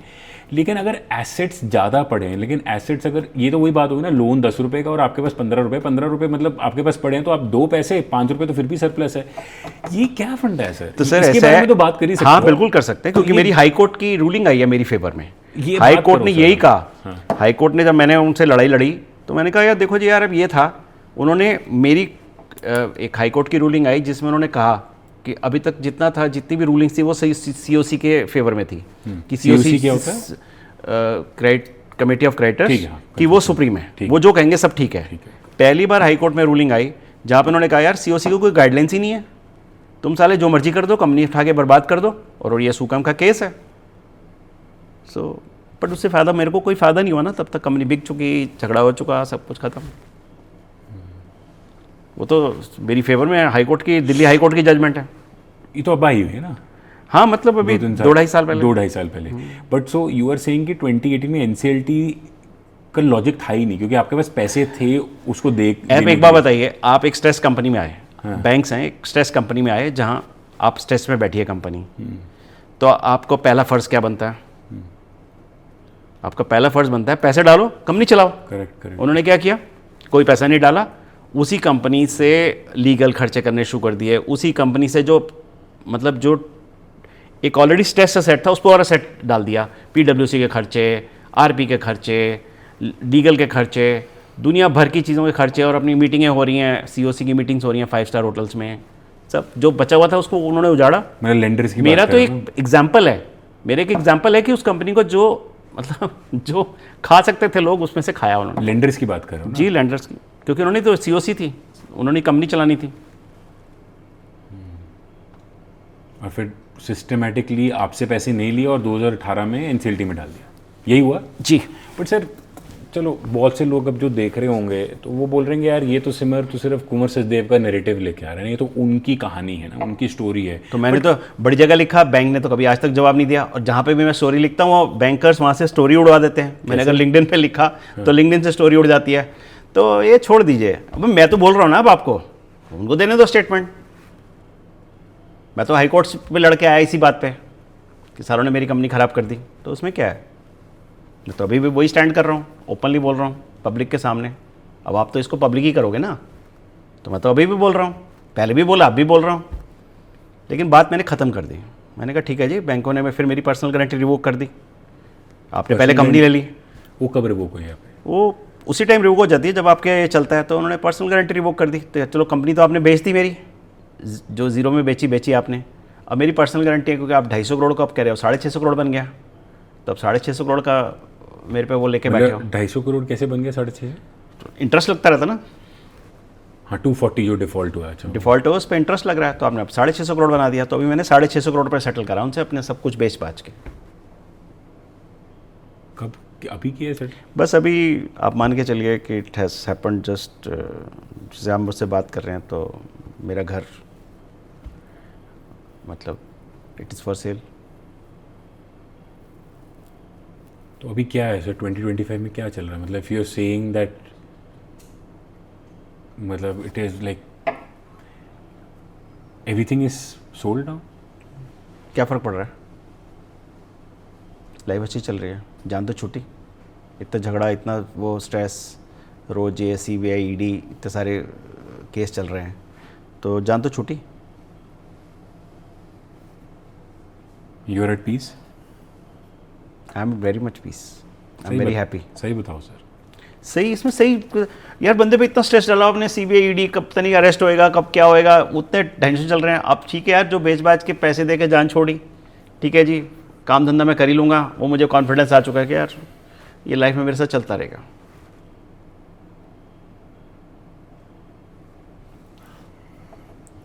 एक ऑब्जर्वेशन दो सर। मैं, आप बहुत सारी ऑब्जर्वेशन दे सकते हो।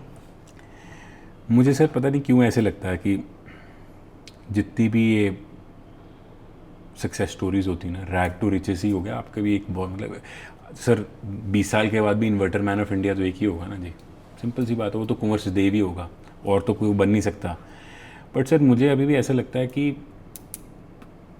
एंड अगेन स्पेकुलेटिव स्टेटमेंट दे रहा हूँ, कि lot of these people could have settled with you, मुझे ऐसा लगता है। But may be your persona और your personality was very strong, और मैंने आपको रंजिश की बात की, मुझे पता नहीं क्यों ऐसे फीलिंग आ रही है कि मे बी जैसे आप नहीं सॉफ्ट हुए उनके साथ, या अगर आप सॉफ्ट हो जाते उनके साथ 10 साल पहले तो ये सिचुएशन ना आती। ठीक है, बिल्कुल ठीक है आपका ऑब्जर्वेशन, गलत नहीं बोल रहा ना मैं? नहीं, बिल्कुल गलत नहीं बोल रहा। थोड़ा सा कॉम्प्रोमाइज़ कर लेते तो ये सारा कुछ होता ही ना। आप अगर उनके हाँ में हाँ डाल लेते। सही कह रहे हो। उनको ये खटकती थी यार कुंवर सचदेव आज भी साला ऐसे क्यों हो रहा है। ठीक है ना, पर आप ये देखिए ना, उसी पर्सनैलिटी की वजह से मैंने चीज़ें भी तो बनाई। वही पर्सनैलिटी थी जो गलत सही को सही देखती है कि यार सही करना है, सही करना है, सही करना है, गलत करेंगे तो होने नहीं देंगे। तो वो भी पर्सनैलिटी थी, उसकी वजह से मैंने प्रोडक्ट अच्छे बनाए, चीज़ें अच्छी बनाई, वो भी तो वो पर्सनैलिटी वहाँ भी तो काम आई। अब आप इस तरफ उस पर्सनैलिटी का घाटा देख रहे हैं, पर उस टाइम उस पर्सनैलिटी का फ़ायदा भी था। ठीक है, आपकी बात सही है, मैं लोगों से कंप्रोमाइज़ नहीं करता, मैं जो करना करता हूँ। मैंने भी एक ऐप बनाई है, ठीक है, मैं आपको जो दिखा रहा था। अब मैं लोगों की सुनूँ यार ये सही गलत है, तो मुझे समझ नहीं आता। मैं अपने दिमाग से काम करता हूँ। जहाँ उसकी भाई देखो, मेरी एक बड़ी सिंपल सी कॉन्सेप्ट है लाइफ में, जो अभी तक मेरा, या तो आप समझदार, या तो आप ठीक हो, आपकी बात ठीक है, या मेरी बात ठीक है, या आप मुझे कन्विंस कर दो या मैं आपको कन्विंस कर दूँ। अब अगर सिचुएशन ये नहीं है तो फिर क्या सिचुएशन है? लोग कहते हैं ना सर अडेप्ट कर लेना चाहिए सिचुएशन से। अडाप्ट तो कर ही रहा हूँ। अपने का खुश है, मैं बड़ा खुश हूँ, मैं अपने काम में लगा हूँ। मैं सवेरे शाम, मतलब मैं 13-14 घंटे 15 घंटे काम करता हूँ आज भी, मैं खुश हूँ। आइडिया कौन है सर? व्हाट इज, पहले क्या खुशी थी?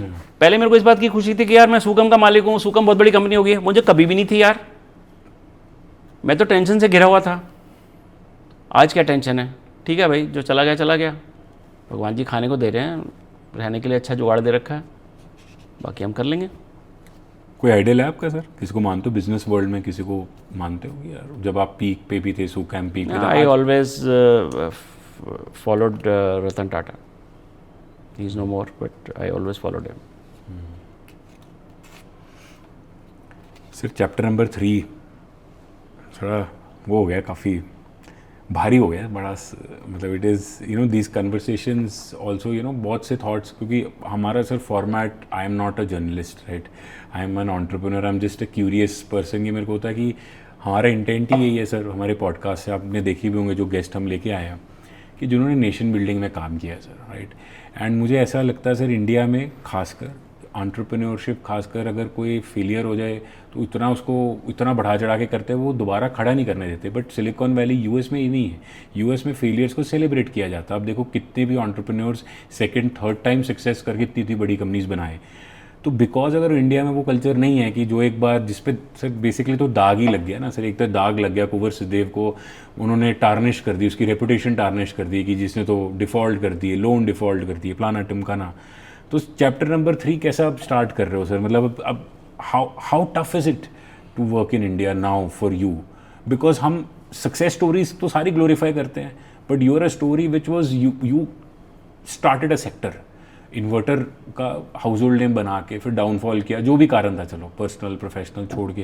बट अब क्या है सर, अब कुंवर सचदेव कैसे, मतलब can you start a new company now? Can you build a business in India? Will lenders trust you? जब इतने केसेस चल रहे हैं तो आप क्या कर सकते हो, करोगे? मुझे नहीं लगता ऐसा कुछ ज़्यादा चेंज है लाइफ में। आपको सिर्फ अपना माइंड रीसेट करना है, दैट्स ऑल। माइंड रीसेट करो, काम करो, कौन रोक रहा है आपको? मैंने अपनी वाइफ के साथ एक कंपनी शुरू करी, स्वास्तिका, विच इज़ डन।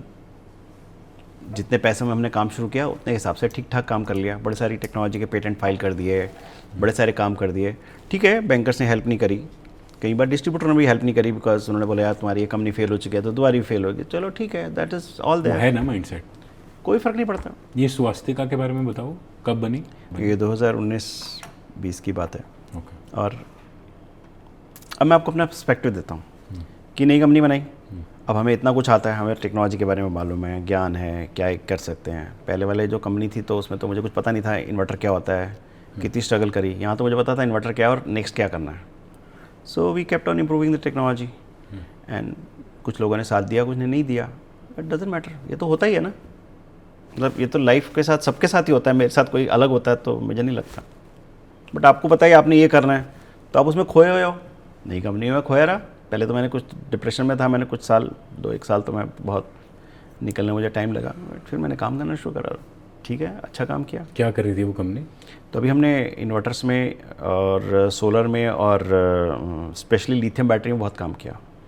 तो अब ये इन्वर्टर बना रहा था जी। तो best battery energy storage system जो है अभी सारी दुनिया बात कर रही है। तो मैंने तो 2022 में ही काम करना शुरू कर दिया था बेस्ट पे। अगर आप मेरे आर्टिकल देखोगे बेस्ट पे, तो मैंने आर्टिकल 2022-23 में लिखे हुए हैं। अब 2025 में लोग बात कर रहे हैं बैटरी एनर्जी स्टोरेज सिस्टम, तो मैंने तो उस पर पहले ही काम करना शुरू कर दिया था। बड़े सारे सिस्टम लगा दिए, होटलों में, बड़े बड़े होटल में चला रहा हूँ, नर्सिंग होम हॉस्पिटल्स में चला दिए, फैक्ट्रियों में चला दिए। अभी भी चल रही है? चल रहे हैं फर्स्ट क्लास। वो कंपनी चल रही है? वो फर्स्ट क्लास चल रही है। तो वो कौन चला रहा है? वो कौन? मेरी वाइफ चला रही है। अच्छा, मतलब मैं भी सपोर्ट करता हूँ, ऐसा नहीं। तो she is the founder? She is the पूरा वो या she is the founder of that company. तो क्या उनकी कंपनी मतलब कहाँ पे फैक्ट्रीज हैं कुछ? तो हमारा एक फार्म हाउस था ओके यहीं गुड़गांव में। ओके। तो झगड़े में क्या सारी प्रॉपर्टियाँ पड़ी हुई थी, तो वो भी प्रॉपर्टी झगड़े में थी, हमने उस पर जाके फैक्ट्री लगा दी। तो अब after all this selling of तो वो भी बिक रहा है अभी? जी जी, सब बिकेगा।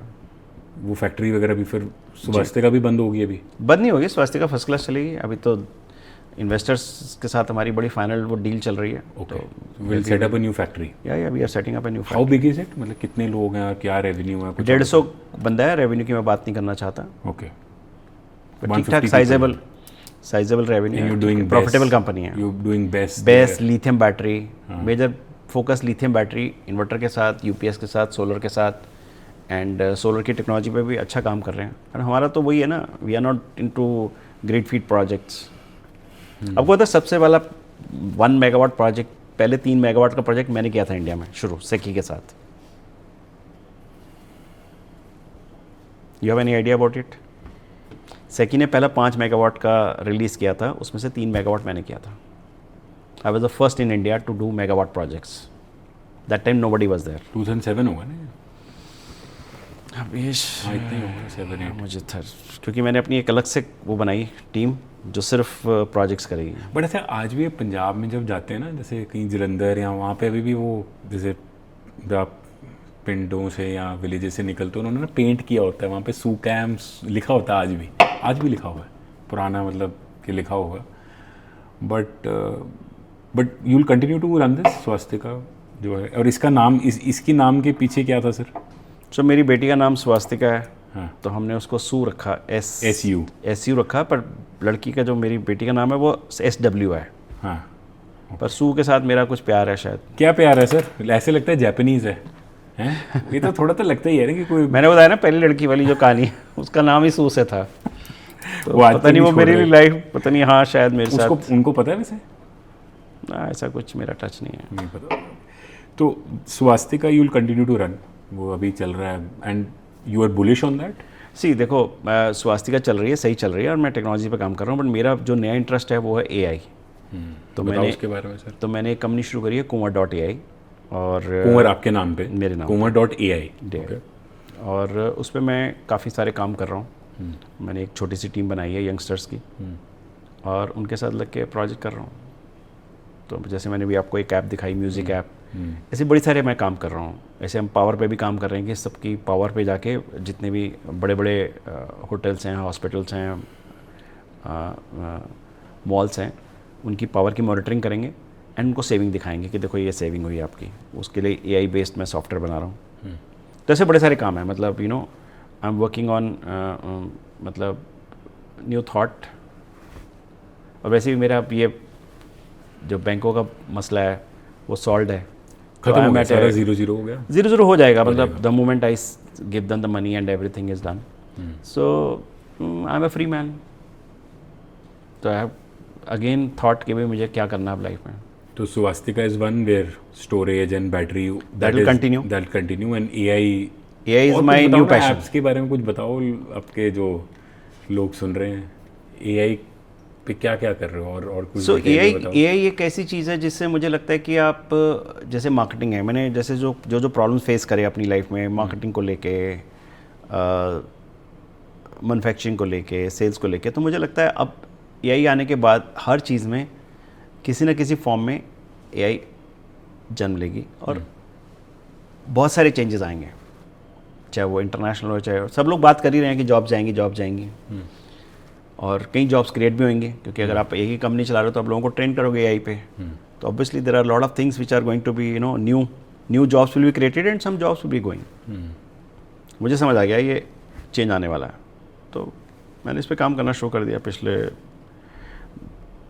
8-9 महीने से। मैं बड़ा सीरियसली, अभी तो मेरे पास 6 लोग काम कर रहे हैं। अच्छा। And I am going to increase all young सारे यंग Kumar.ai। Very interesting.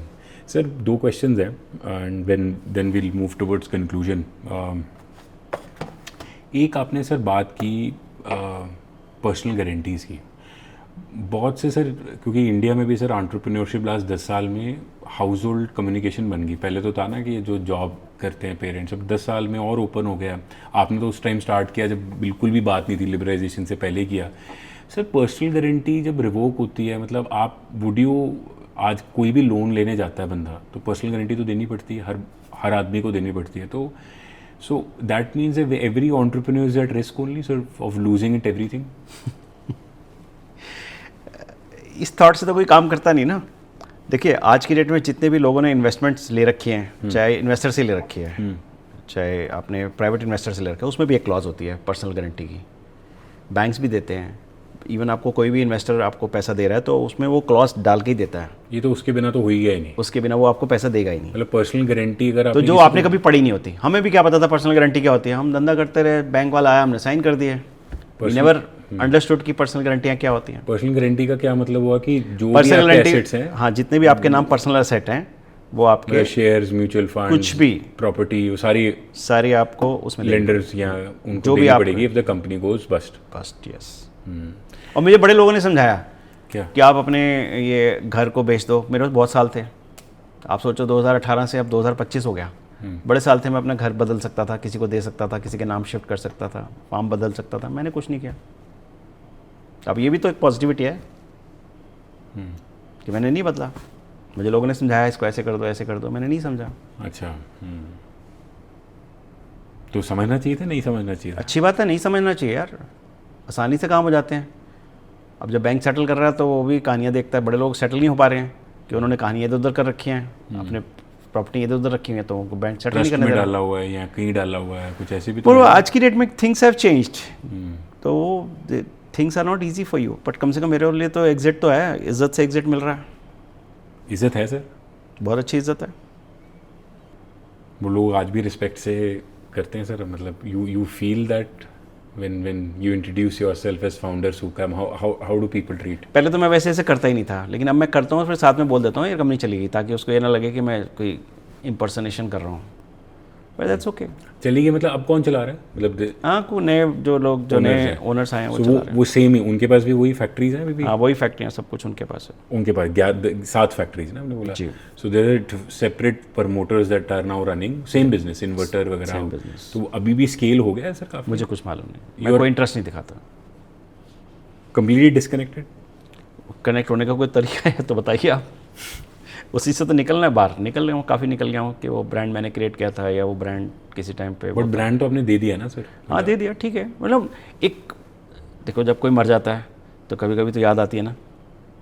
ऐसा थोड़ा है कि वो मर गया तो आप कभी याद ही नहीं करोगे। बट ऐसे तो नहीं बोलते वो लोग, क्योंकि आपने हमने ब्रांड दे दिया कि आप लिख भी नहीं सकते कि आप इसके फाउंडर थे SUCAM के। उन्होंने कोशिश करी की ना, कोशिश भी मैं पूछ रहा था कि आप लिख भी नहीं सकते, तो फिर क्या हुआ? कुछ नहीं। कोर्ट क्या कहते हैं?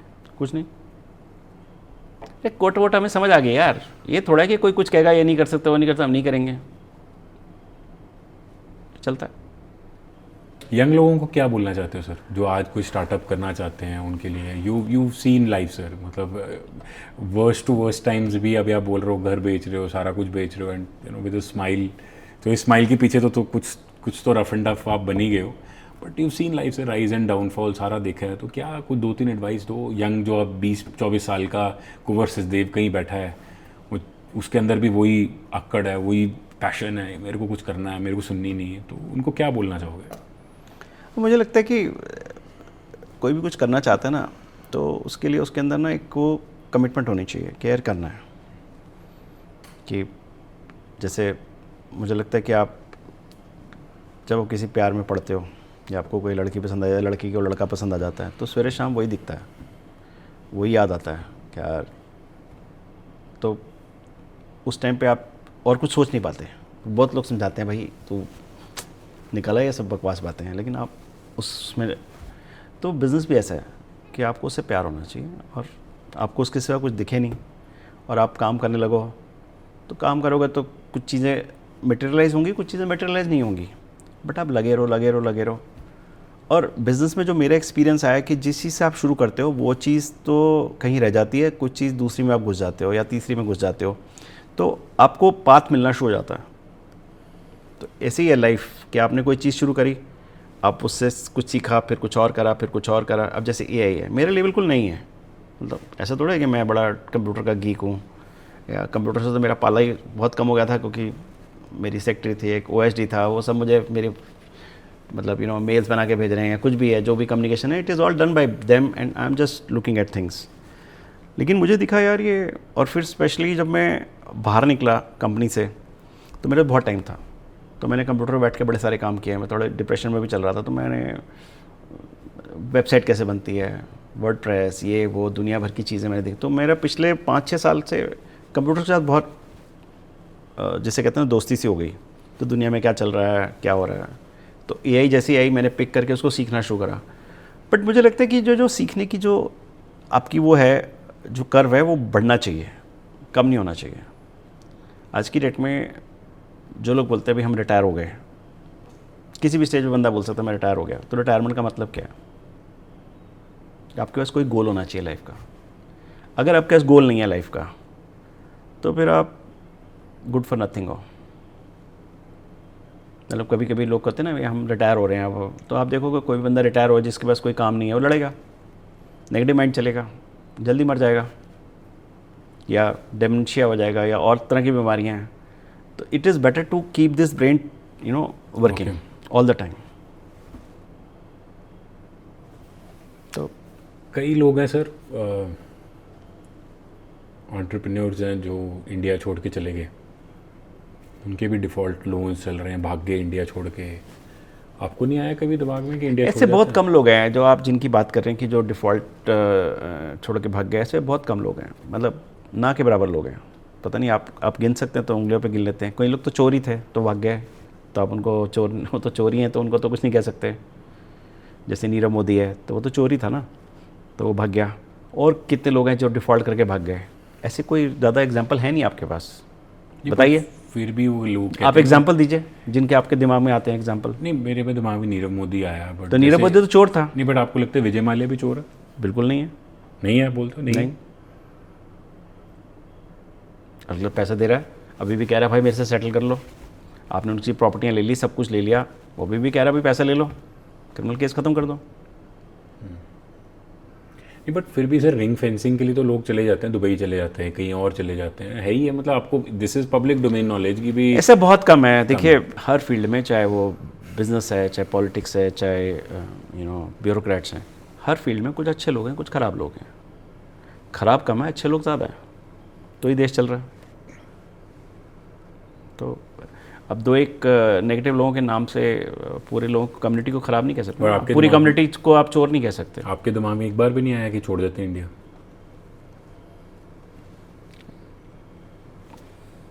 Not to comment.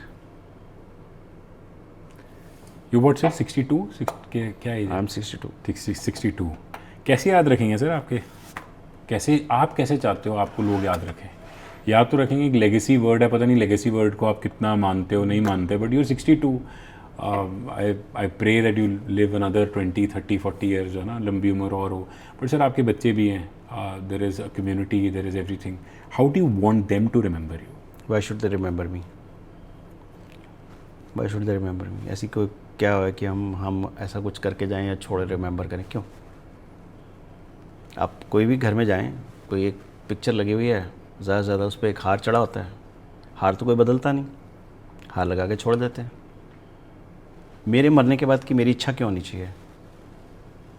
जिंदगी जी तो अच्छा समझ आती हैं, मरने के बाद की भी इच्छाएं, मुझे नहीं लगता कि मेरे को ऐसे जाल में फंसना है। और करंट लेगेसी क्या चाहते हो sir? How do you want to spend your next decade और नेक्स्ट 2 डेकेड्स? मुझे पता नहीं भगवान ने कितना टाइम दिया है, लेकिन हाँ, मैं जो काम कर रहा हूँ कुछ में कुछ ना कुछ, जैसे मुझे कुछ नया करना है। वो क्या करना है मुझे नहीं पता होता, लेकिन मैं करना शुरू करता हूँ तो मुझे दिखने लगता है रास्ता। And that is kumarit.ai, which would be at chapter number 3. जी, बड़ा इंटेंस था सर, मेरे को तो आई डोंट नो, अब जब इसको लाइव करेंगे, I hope people really know this side of the story. आप बड़ा बेबाक तरीके से आप बोले हो, thank you for that. And मुझे बड़ा इंटेंस, मुझे खुद फीलिंग बड़ी इंटेंस, बिकॉज हम फ्लो में चलते रहे और फ्लो में बड़ी चीज़ें होगी. I feel sir inverter man of India तो एक ही होगा, वो कुंवर सचदेव है. क्या फ़र्क पड़ता है, इन्वर्टर मैन ऑफ इंडिया और होनी चाहिए ना. देखो हमारा टाइम था, हमने किया, अब अगली जनरेशन आ गई वो करेगी, उसके अगली जनरेशन आ गई वो करेगी. तो ये आप किसी भी डिफाइन नहीं कर सकते कि भाई यही जनरेशन अच्छी थी या वो जनरेशन. तो हर एक जनरेशन का अपना अपना काम है, वो अपने तरीके से काम करेंगे, हर जनरेशन अपना अपना नाम बनाएगी. सो आप देखो, भगवान ने मुझे 2 जन्म दिया. पहला जन्म दिया जिसमें मेरी पहली शादी थी, दूसरा जन्म दिया मेरी एक और शादी हुई. पहली शादी में मेरे 2 बच्चे हैं और अब दूसरी शादी में भी 2 बच्चे हैं. एंड मैं कभी कभी ऐसे सोचता हूँ कि शायद ये मेरे जन्म बिल्कुल अलग अलग हैं. वो एक जन्म था जिसके मैंने जी लिया, और एक और जन्म हुआ लाइफ में जो मैं जी रहा हूँ. उसकी लर्निंग और पिछली वाली लर्निंग्स और लाइफ के बारे में जो लर्निंग्स मुझे मिल रही हैं, भगवान ने बहुत कम लोगों को ऐसे लर्निंग दी होगी जो मुझे दी है.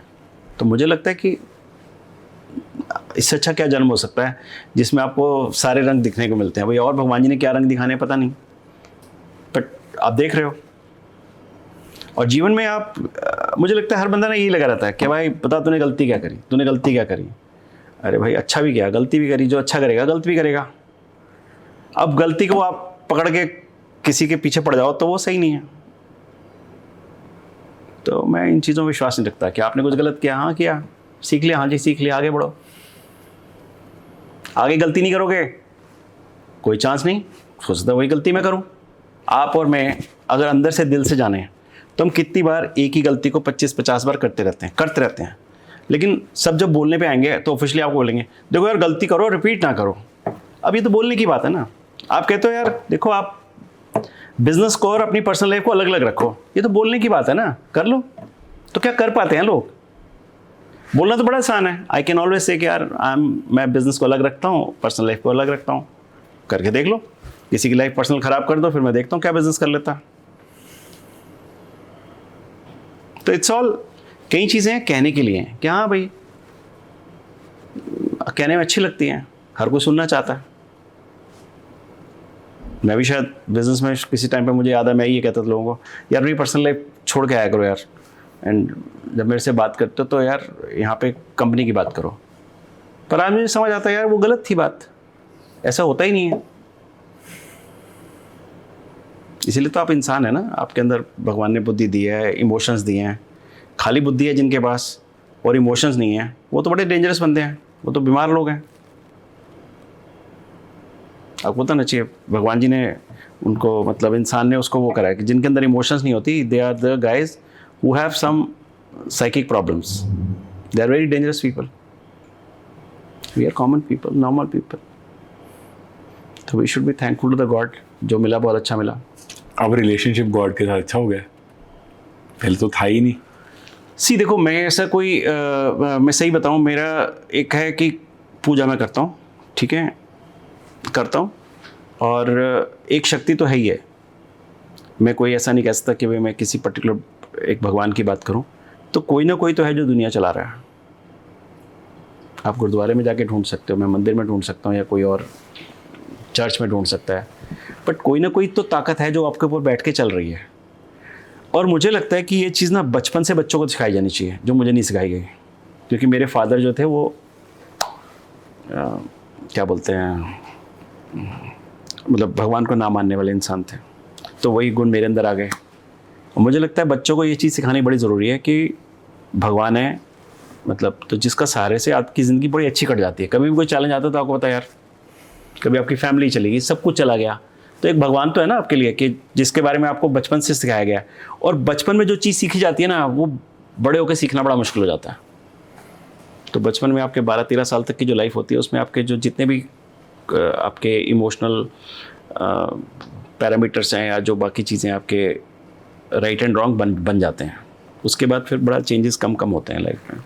तो मुझे लगता है बचपन से ही माँ बाप को अपने बच्चों को भगवान के प्रति एक विश्वास जगाना चाहिए.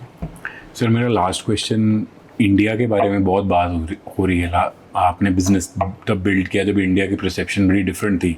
आज हम विकसित भारत की बात करते हैं, $30 ट्रिलियन की बात हो रही है. कितना लास्ट 10 साल में देखो कितने फर्स्ट जनरेशन एंटरप्रेन्योर स्टार्टअप वाले लोग कितना वेल्थ और इम्पैक्ट क्रिएट कर गए। अभी कैसे देखते हो सर इंडिया को नेक्स्ट 20-25 साल? आपको लगता है यहाँ धंधा बनाना is the best thing to do? नहीं देखो, we are a consumption society. We are अभी इस टाइम 1.5 बिलियन है, 1.4 बिलियन है या 1.3 बिलियन है जी। ठीक है, अभी तो सेंसस दोबारा हो रहा है तो पता लगेगा। तो सबसे ज़्यादा वर्ल्ड की पॉपुलेशन हमारे पास है, बट सबसे बड़ा चैलेंज है कि जो पैरिटी है between the society is very very high. अगर आप देखो एक आदमी है जिसको बिलो द पॉवर्टी है तो वो परसेंटेज जो बहुत ज़्यादा हाई है। अब कितनी हाई है कितनी नहीं है पता नहीं, क्योंकि सेंसस इतना स्ट्रॉन्ग है नहीं अभी फ़िलहाल, हमारे पास कोई ऐसा डेटा नहीं है जिस पर हम कह सकें। बट ये जो गैप है, बढ़ता हुआ गैप है, that is not good for society. तो मुझे लगता है कि अब, और फिर बहुत सारे लोग आजकल दिखाते हैं जी हमारे पास ये वाली गाड़ी है, हमारे पास वो वाली गाड़ी है, हम इस उसमें रहते हैं। तो जिन लोगों के पास नहीं है तो obviously they will not look at you and you know that manner. So there has to be some balance. तो इंडिया में प्रोग्रेस हो रही है, India is progressing like anything, yes, but जो डिस्पैरिटी है वो भी बहुत बढ़ रही है। एंड ये डिस्पैरिटी कहीं ना कहीं हिट करेगी to the people. And ease of doing business is good in India, you feel? Ease of business is really improved a lot। आपने आज GST करना है तो आप ऑनलाइन करिए, और बड़ी सारी चीज़ें हैं जो काफ़ी इम्प्रूव हो गया। काफ़ी इम्प्रूव नहीं है, बट जो एटीट्यूड ऑफ द जो अथॉरिटीज़ है, वेदर इनकम टैक्स और GST, और वो अभी ज़्यादा चेंज नहीं हुआ है। उसमें वही है कि तुम चोर हो पैसे दो। वो मुझे एटीट्यूड चेंज होता नजर नहीं है। Processes and systems have come into picture, but the mentality of those people are, मतलब जैसे भी कोई इनकम टैक्स का अफसर या GST का अफसर कोई बनता होगा तो पहले ही कह देते होंगे घर वाले, अच्छा यार चल इसकी नौकरी लग गई, अब तो ये अच्छा खास कमाई खाएगा। Perception has change. तो पहले लोग बोलते थे यार बिजनेसमैन चोर है, खाली बिजनेसमैन को ही चोर कहा जाता था, बाकी उन लोगों के बारे में कोई कुछ बोलता नहीं था। तो अभी मतलब, बट आपको लगता है आने वाली जनरेशन आके चेंज हो जाएगा, मतलब with young generation coming, new officers coming, etcetera, do you think that will change in times to come? There is a change happening. And देखिए उस टाइम पुराने लोग भी कुछ अच्छे थे, कुछ खराब थे। श्योर। अभी भी ऐसे ही और आगे भी ऐसे रहेगा। कुछ अच्छे लोग हैं जो जिनकी वजह से दुनिया चलती है। सर आप अपने आप को जैसे मर्जी स्टोरी अपनी नरेट करो, इन्वर्टर मैन ऑफ इंडिया तो एक ही रहेगा। आने वाले टाइम पे बहुत बन जाएंगे। अच्छी बात है। आप अटक गए इन्वर्टर मैन ऑफ इंडिया पे। पता है क्यों सर, क्यों अटका हुआ है? कल इन्वर्टर नहीं चाहिए होगा फिर क्या होगा? फिर तो इन्वर्टर मैन ऑफ इंडिया की कोई वैल्यू नहीं रहेगी। Sir king of good times भी एक ही रहेगा ना, एक ही रहता ना। मगर कल आपको क्या पता कोई ना रहे वो चीज़, सर वो तो चेंज होती रहती है। ऐसे बियर किंग भी मिस्टर माल्या ही थे। सर मैं वही कह रहा हूँ ना कि कई चीज़ें तो कॉन्स्टेंट ही रहती हैं, कल नहीं भी इस्तेमाल हो बट एक ही बंदा रहेगा। And of course I completely agree with you that कि न्यू जनरेशन आ रही है, एवोल्यूशन होती है, बहुत चीज़ें आ रही है, बट वो तो हमारी से एक ही रहेगा सर। 20 साल के बाद भी एक ही बोला जाएगा, तो that is important I feel. मुझे नहीं लगता इन सब चीज़ों को दिमाग लगाने की ज़रूरत है। बंदा जिंदा है, इच्छाएं रखे, मर गया, मरने के बाद की इच्छा इंसान की होनी नहीं चाहिए, मुझे लगता है sir. Okay, great sir, let's wrap this up on this note and I hope everybody enjoys this conversation. मेरे को बड़ा मज़ा आया conversation में, and I hope once this goes live people have their own learnings out of this. Thank you for doing this. Thank you for calling me.